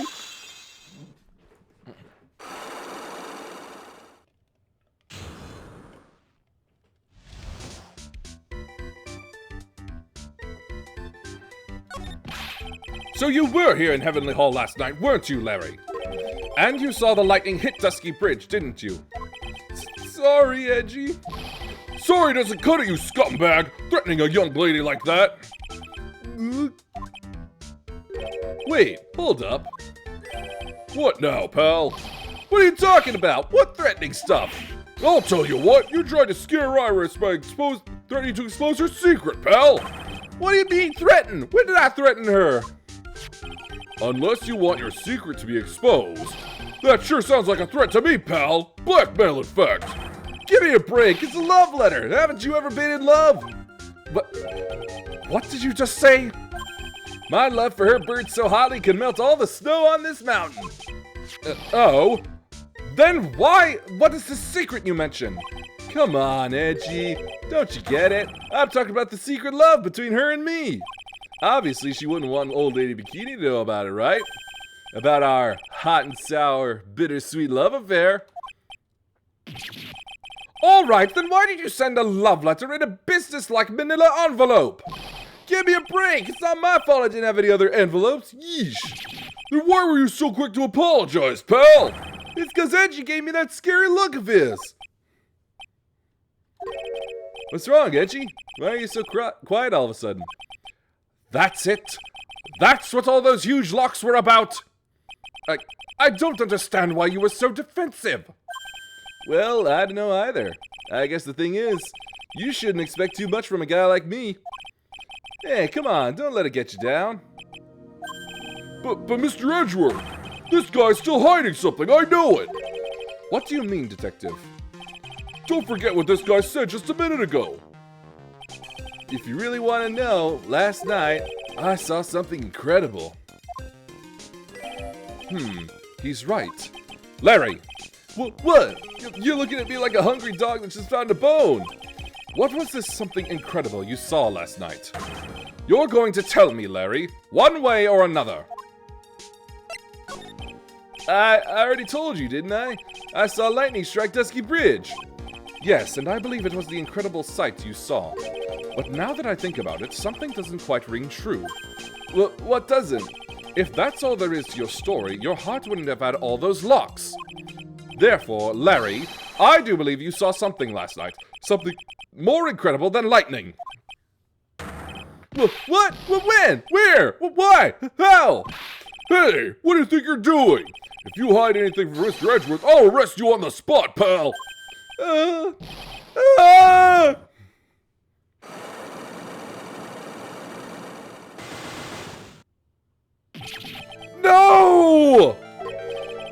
What's wrong, sir? Does this mean I have to do it all over again? Well, why are you glaring at me like I'm next to be hit by a bolt of lightning? I've just about had it with this Harlequin. If I really want to drag the truth out of him, I'll just have to drag him to the witness stand.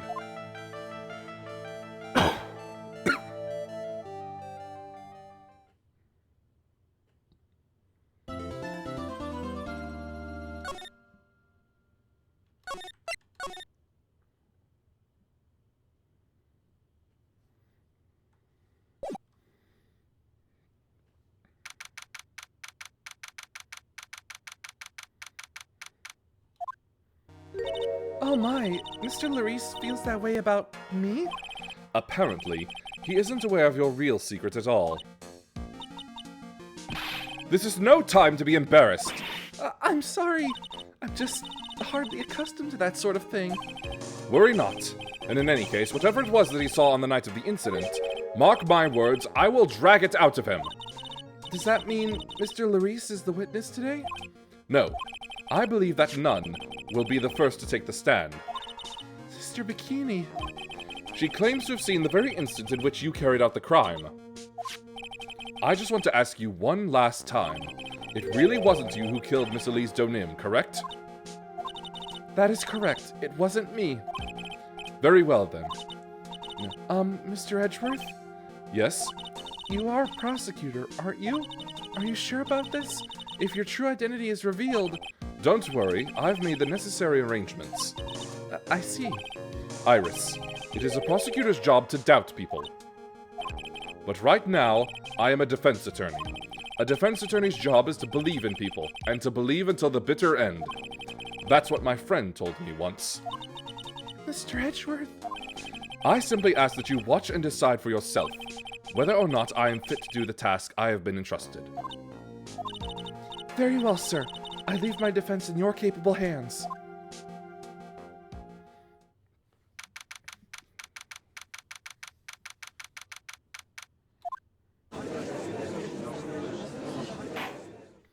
Court is now in session for the trial of Sister Iris of Hazakura Temple. The defense is ready, Your Honor. The defense does indeed appear to be ready. However, the same cannot be said for the prosecution in this case. Indeed. I'm not sure I like such a blatant waste of this court's time. An empty prosecutor's chair can only mean that the prosecutor has no confidence in their ability to prove their case. It would seem this case is already over before it had a chance to begin. I am ready to announce my verdict at this time. This court finds the defendant... Objection!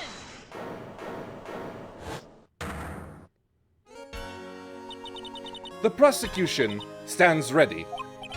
And you are... Franziska von Karma, prosecuting prodigy. Von Karma, you say?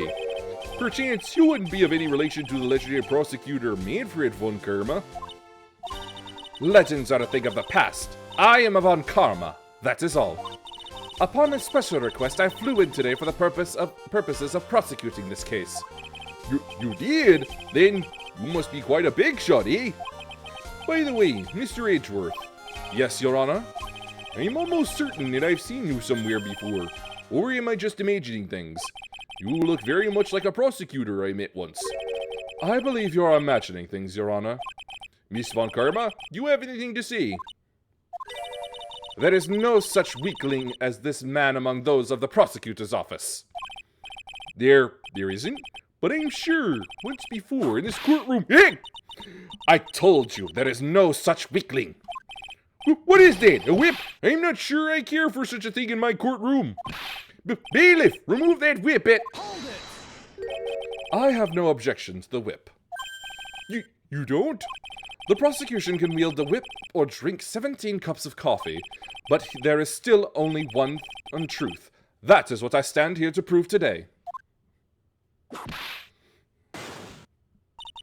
This promises to be interesting, Miles Edgeworth.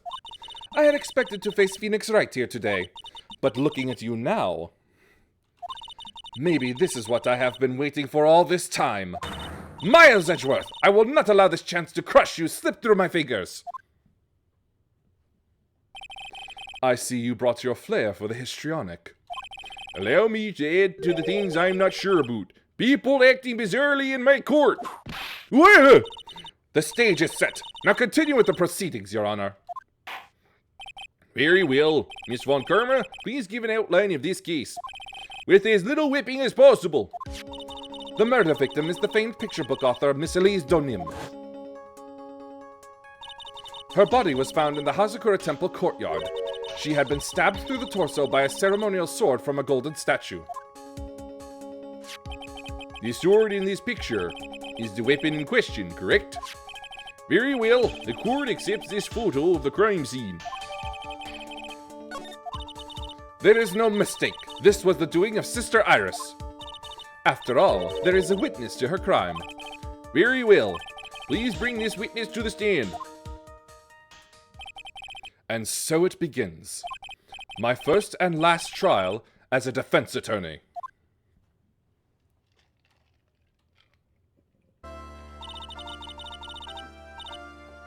Witness, state your name and occupation, please. Hold on here. I'm not sure about being not sure if I care for this at all. Witness, please stand up nice and straight. If I recall correctly, there are a few milk crates in the defendant's lobby for our back pain plagued witness. Bailiff, fetch a crate for this poor lady, please.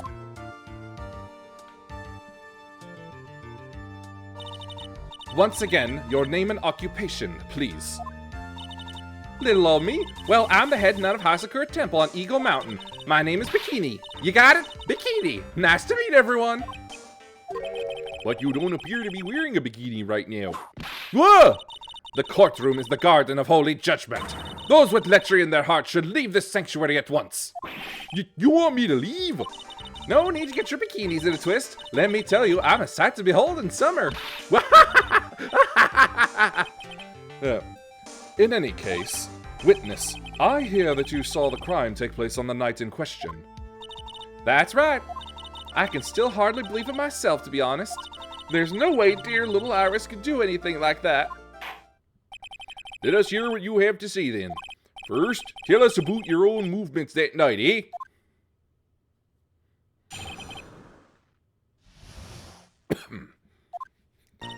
That night, I was helping an acolyte with her training in the inner temple, but, well, as you can see, my back likes to act up, violently. So I left Iris to help the acolyte and returned to Hazakura Temple. There's no bath at the inner temple, you see, and I needed a long, hot soak. It was after I had finished, just as I was heading back. That's when I saw it!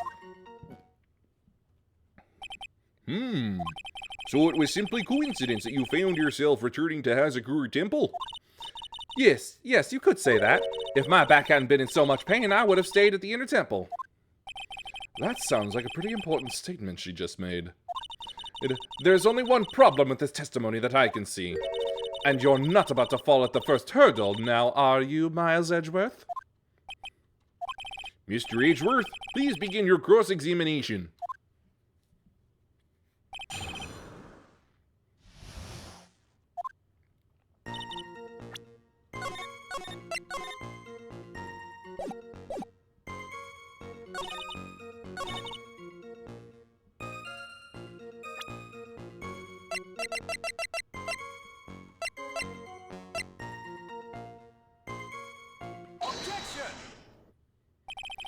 Witnesses have to undergo their own trials, I'm afraid.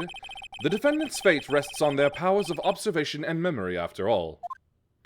Well, don't worry, I'm more than up to the task. I'm a woman of faith, after all, the head honcho of Hazakura Temple. In that case, Miss Honcho, I'd like you to explain something for me. The discrepancy between your testimony and that of the defendant, Iris. She claims that after ringing the lights out bell, she went back and stayed in her room. Which means she did not go to the inner temple at all. No! She said that? A defendant or a witness?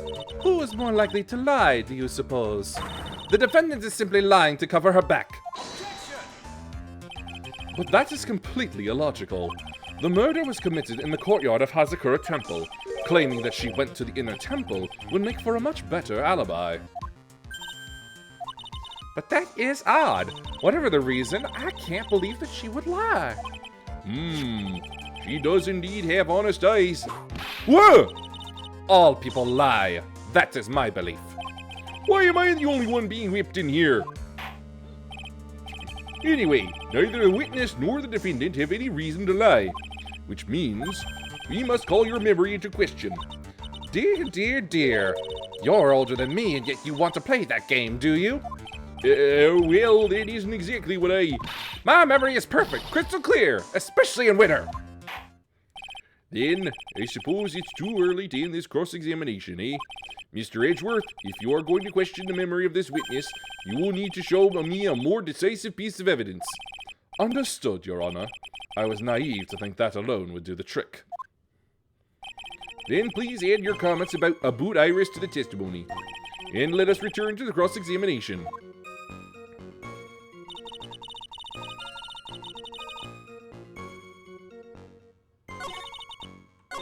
Iris came to the inner temple. She was dressed exactly as she had been at dinner.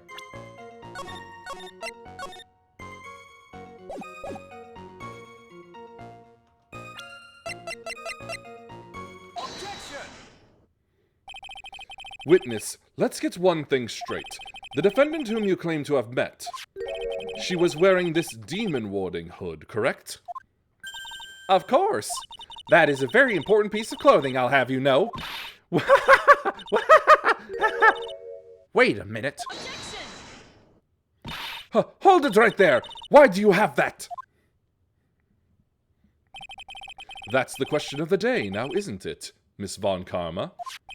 I'll have you know that this hood was given to someone as a gift that night, before the lights out bell was rung. What? You know where I'm going with this, don't you?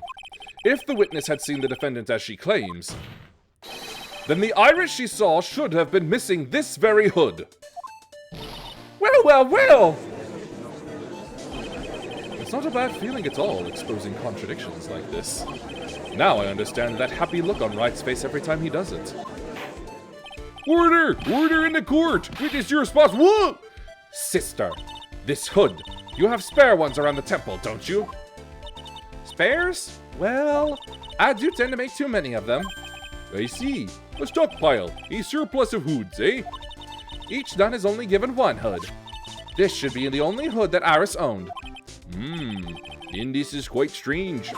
Well, if there was a surplus of hoods, then she could have worn one of those. There is no contradiction here. I'm sorry to break this to you, Miss Von Karma, but you won't get away that easily. Discrepancies such as this will sow seeds in any human heart. The seeds of doubt. Witness. While I don't wish to call your testimony into doubt, you must give every detail with precision. I'm not sure I'm comfortable going along with this. Sister, you shall continue with your testimony. Tell us what you saw after finishing your bath on your way back to the inner temple. Those seeds of doubt are sprouting in the judge's heart. They just need a little more stimulation to bear fruit. Contradictory stimulation.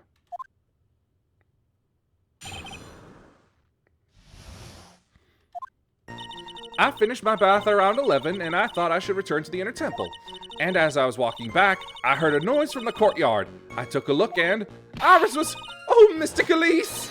And with that sword of all things! Mystic Elise was staying in the corner room which faces out onto the courtyard.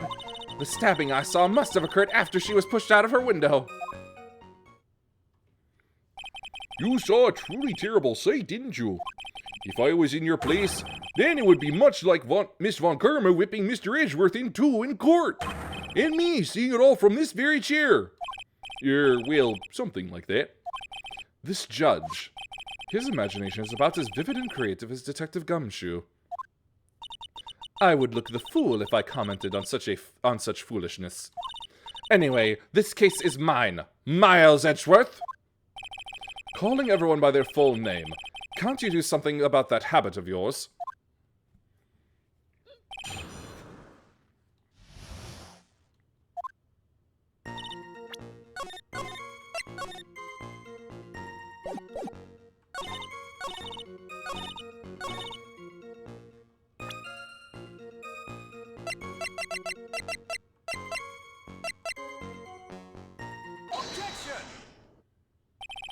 Impressive logic. That's what I'd like to say, anyway. Oh, please do! My brain is something else, especially in winter. However, I think you are overlooking one thing. Miss Von Karma, would you be so kind as to take another look at the autopsy report? The autopsy report? The victim did fall from a height of 10 feet. However, this fall was after she was killed. That's right! It says after death, right here! The scene the witness claims to have seen is contradictory. If the defendant stabbed and killed the victim there in the courtyard, how did the victim then go on to take a 10-foot fall? Order! Order! The victim was killed and then fell. If that is the case, then the victim must have been killed in her room. Don't you agree? That is the logical conclusion. Yes, that's right. The victim must have been stabbed by the defendant in her own room. And she was then thrown out of her window down into the courtyard below. Were there any signs of a struggle in Miss Donim's room? She was stabbed with a sword. That would leave a blood stain, wouldn't you agree? Well, Miss Von Karma, was there any blood? No traces of blood were found in the victim's room. Your whip has just caused traces of blood to be found in my glorious playoff beard. However, if there was no blood in the room, then your claim that... I'm sure there's no need for me to go over this, as I'm sure your honor is well aware of when a stabbed wound produces the most blood. When it produces the most blood? Very little blood is actually lost at the moment of a blade's insertion. If you want to talk about when the most blood would be lost from a body, that would be when the blade is removed. Indeed, with the weapon still in place, it acts like a lid on the wound.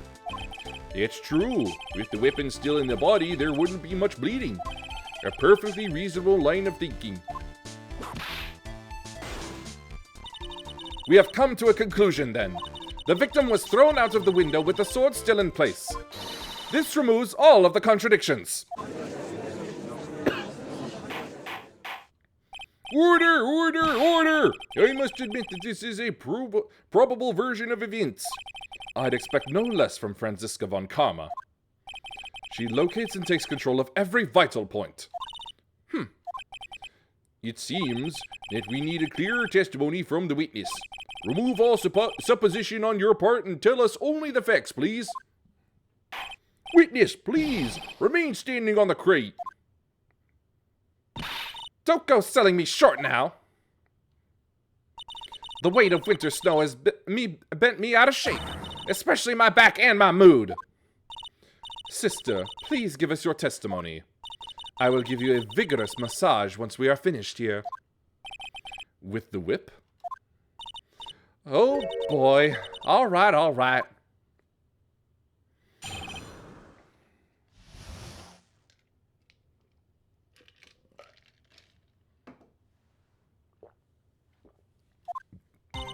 When I looked across the scene, the sword was already in place.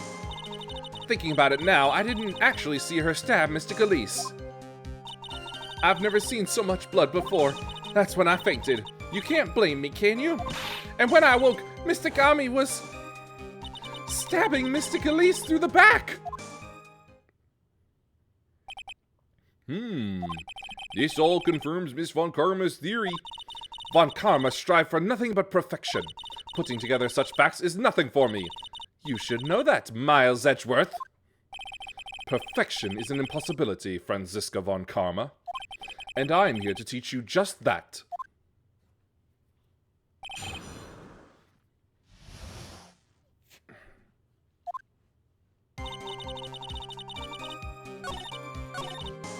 Hold it! So you're saying that you saw the victim's blood?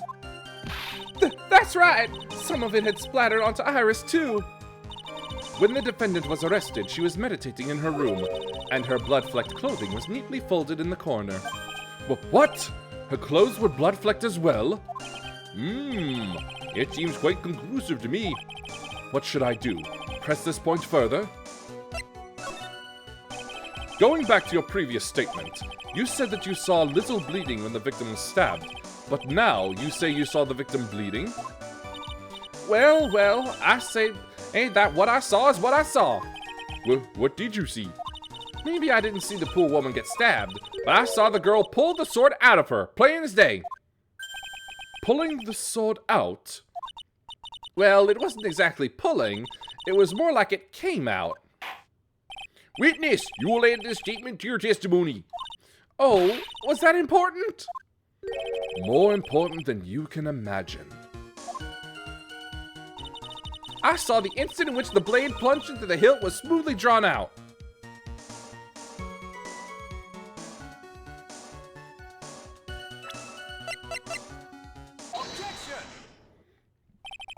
Sister Bikini, you are a reliable witness. At least, I'd like to think so. But there are too many contradictions here. What do you mean? You make it sound as though I'm a liar. But you're a handsome young man, so I'll forgive you. What contradictions are you talking about? In the scene that the witness claims to have seen, the weapon was thrust up to its hilt into the victim. Furthermore, the killer withdrew the weapon smoothly from the body. However, both of these are complete impossibilities. What do you mean? Please explain your... Where? Explain yourself! To start with, do you think it would be possible to stab someone to the hilt with this? No matter how I look at the defendant, she doesn't appear strong enough for that. Doesn't appear? What meaningless dribble? I, too, may appear to be weak and frail. But I can crush men under my heel and make them weep, should I so choose. The objection stands. I whipped a little back there, I must admit. That isn't the only issue here. If this sword was truly stabbed into the body up to the hilt, well, just look at all the branches on it. It certainly wouldn't come out smoothly. We also have the problem of the amount of bleeding. It's true that when a blade is left in a body, it acts as a plug of sorts. However, when the weapon is shaped like this, it's an entirely different story. The wound would be too large for the blade to completely stop the bleeding. That's nothing more than conjecture. In reality, the victim was stabbed with a shichishiro. Even a weapon of this nature may still sometimes slide out smoothly and may still sometimes stop the blood loss. I'm not finished. There is still one more conclusive contradiction. You've still got more? This one is simple. If this sword really was thrust in all the way to the hilt, why is there only blood on the tip of it? If this witness is telling the truth, then there should be blood along the entire length of the sword. No! Order, where? Bravo, Miles Edgeworth. Raising this many contradictions from a single piece of evidence. All the other attorneys I know could maybe manage one, if that. But what does this all mean? You have proven contradictions regarding the murder weapon, but having come this far, there can only be one answer. And that is? The weapon used to kill the victim was not the shichishiro. What? A foolishly foolish idea born from the foolish mind of a foolhardy foolish fool. Let's examine this again. What was it that made us think this sword was the murder weapon? Well, it's because Mr. Kami was holding it. Exactly. However, if you reflect on this, that is the only basis we have to assume such a thing. The impression left by the scene was just too strong. That is what influenced us. It influenced us to believe that the shichishiro was the murder weapon. Order! Where? So maybe the shichishiro was not the murder weapon. Even if that is the case, it changes nothing, Miles Edgeworth. The sister here saw everything. She saw the defendant stab the victim with a sword-like object. That's true. Your response, Mr. Edgeworth. If that is so, I would like the prosecution to answer the obvious question it raises. The obvious question? Yes, namely, where did the real murder weapon disappear to? It goes without saying that the police searched the main hall and the surrounding area. Perhaps the prosecution can enlighten us as to if a sword-like object was found. That's... Answer the question, Miss Von Karma. No evidence of that kind was found. Another mystery to throw onto the pile. A trail without a murder weapon is a tricky beast. Excuse me, can I say something? I just remembered something, actually. What is it, sister? I was just thinking, it's possible that just maybe what actually happened was, it was just over there. What exactly are you going on about here? The murder weapon, I mean. Maybe. I think I might know where the sword was disposed of. You what? Well then. I think we need to hear testimony from you one more time, sister. Impossible! What else? What else could this old woman have seen?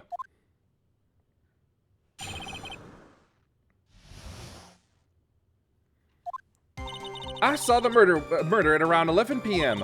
And after asking that it be reported, I went out to the main gate. And there, I saw tracks that indicated the snowmobile had been used. It takes 15 minutes to walk to Dusky Bridge, but less than 5 using one of those. Maybe they threw the weapon into Eagle River and came back while I was knocked out? Iris could have done that. She can drive a snowmobile after all. Witness, please tell us everything you know right away next time. Well, I'm not in the best of shape, what with my back and my age, you know. Quite. There were indeed snowmobile tracks in front of the main gate. Here is a photograph. A snowmobile, eh? I see. Well, it certainly is an interesting theory. The tracks begin in front of Hazakura Temple and run all the way to Dusky Bridge. That solves your pesky little problem, yes? The Eagle River's current is quite swift, meaning that it doesn't freeze over in winter, making it the perfect place to dispose of the murder weapon. Did she really go to the river to dispose of the murder weapon? Mr. Edgeworth, your cross-examination, please.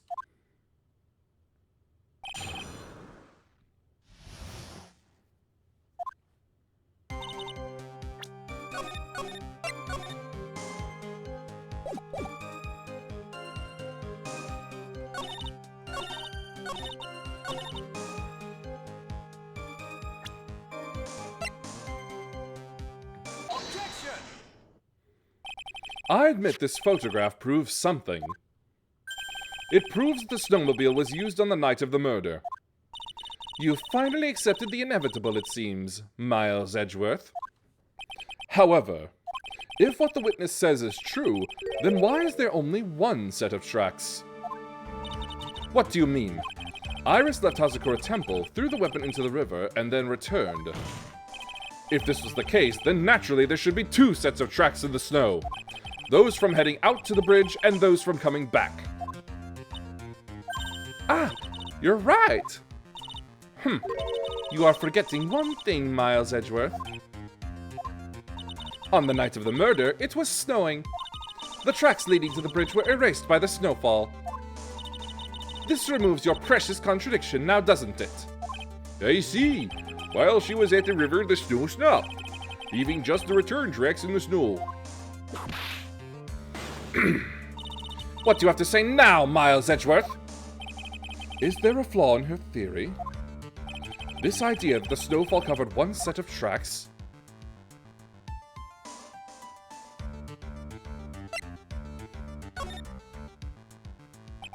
The tracks to the river were covered by snow. What a nice theory. However, Miss Von Karma, that is impossible. Would you care to explain why there is a rude index finger currently pointed in my general direction? No need. The evidence will do all of the talking for me. On the night of the murder, the killer went to and returned from Dusky Bridge in order to dispose of the murder weapon. The outgoing tracks were erased by snow, or so claims Miss Von Karma. Mr. Edgeworth, present your evidence to the contrary, eh? Evidence that the outgoing tracks were not covered by snow.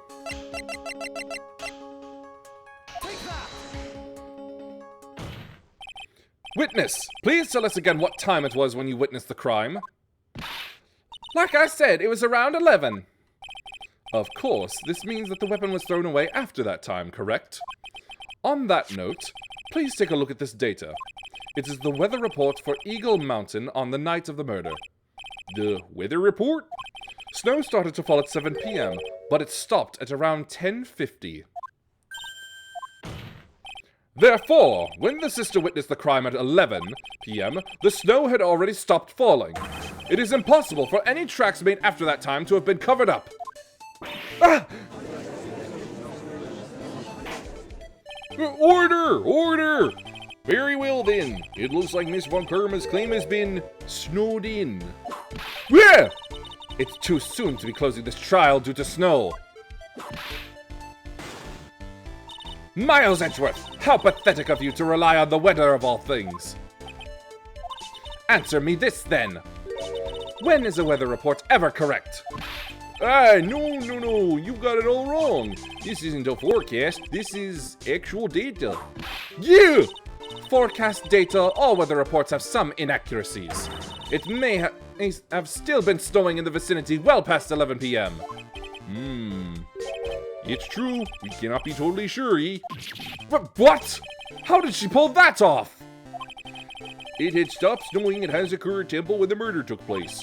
You need to provide conclusive evidence of this. I've come this far. There's no turning back now. Very well. I, too, cannot allow any doubt to remain concerning this testimony. Ha! You can't back down, can you? Such a perfectionist, Miles Edgeworth. Very well then, Mr. Edgeworth. Where is your evidence that it had already stopped snowing when the victim was killed?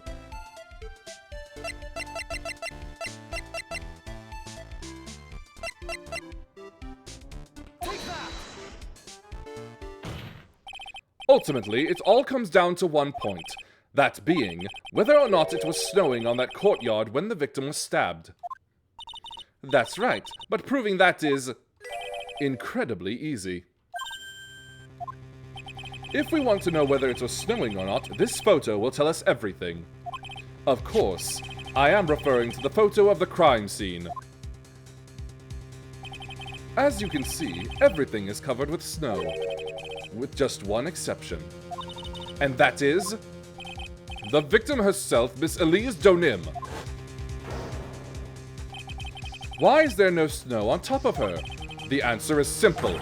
It had stopped snowing when she was killed, that's why. In other words, if the killer really did go to the Eagle River to dispose of the murder weapon, then in this photograph there should be two sets of tracks. Ah! Order! Just what are you... Yeah! Just what are you suggesting, Miles Edgeworth? To be honest, I'm not entirely sure myself, but this is simply what all of the facts point to. That night, someone used the snowmobile to leave Hazakura Temple. From the tracks left, it can be understood that they were heading for Dusky Bridge. At that time, it was still snowing. Of course it was, because those tracks were erased by the snow. Then, when this person returned to Hazakura Temple, the snow had stopped. Thus, the return tracks remained.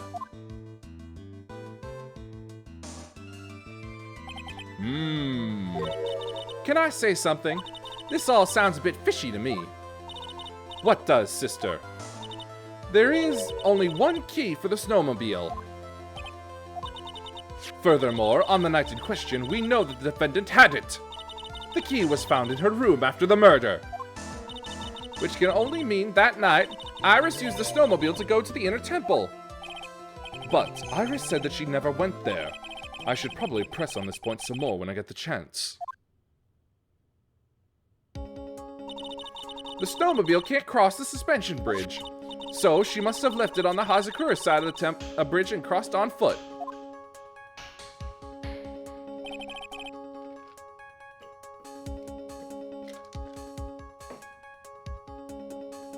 That sounds right. But what's odd is, when I left Iris and returned to Hazakura Temple, I didn't see anything near Dusky Bridge. You must have just failed to see it, sister. Maybe, but when I made it back to Hazakura Temple, it was there, by the main gate. The snowmobile, I mean. I know what I saw. It was covered in snow, too.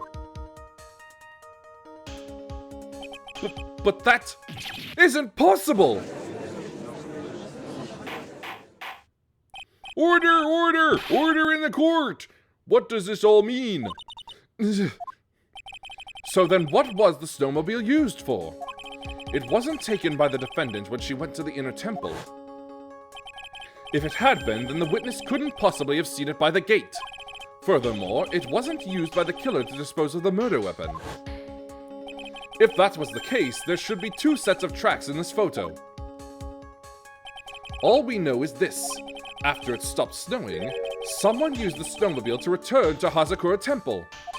I never thought a simple snowmobile could cause so much trouble. I think we've learned all we can from this witness. Yes, I have nothing more to add. I've told you everything that I know. But then, that still leaves us with the same problem. If only there was someone, a witness who could testify to having seen the snowmobile. A witness, huh? Was there no one out walking, perhaps, near Dusky Bridge on that night? Wait for the ads.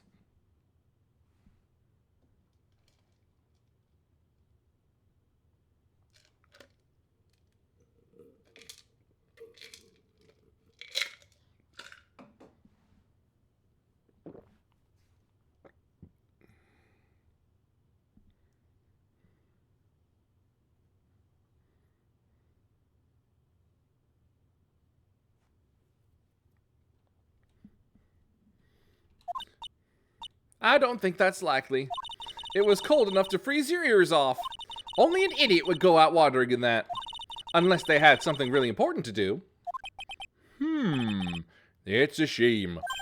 Hold on. Something is coming to me. An idiot may well have gone wandering out on that sub-arctic night. Your Honor!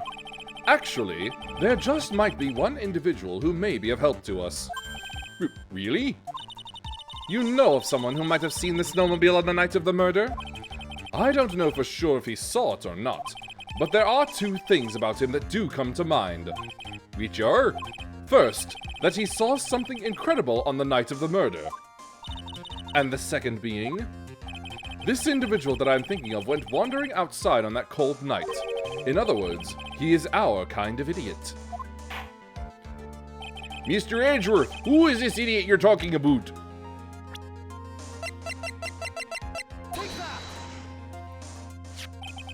This guy must be a product of Jean-Luc Delaroc's Guide to Obnoxious French Painting. This is Larry Butts, a disciple of the victim, Elise Donim. Her student? Interesting. And why was he wandering about outside on the night of the murder? That's... I could tell them all about his designs for Iris, but it may cost us his credibility as a witness before I even call him. He is, after all, an artist. He was, perhaps, searching for something in the snowy scenery that would move him. Although I cannot guarantee that this is the reason. And so, this unfortunate, unreliable-looking man, what exactly was it that he saw? I intend to extract that from him, right here in this courtroom. Summon this youth as a witness immediately. I have no choice, do I? I believe he is in the gallery for this trial. It will not take long to summon him. Very well. Larry. You may have escaped me yesterday, but today I'm going to get everything out of you. The court will now adjourn for a 20-minute break.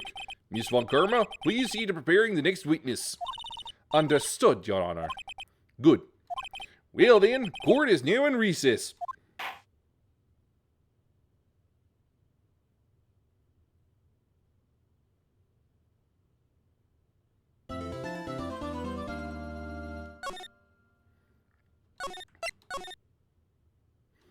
And I must now stop here because my throat is about to give out. I really gotta look into voice acting warm-ups again.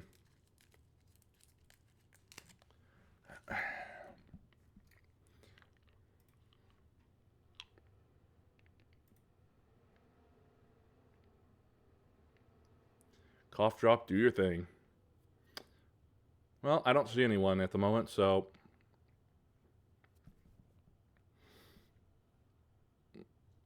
That'll be it then.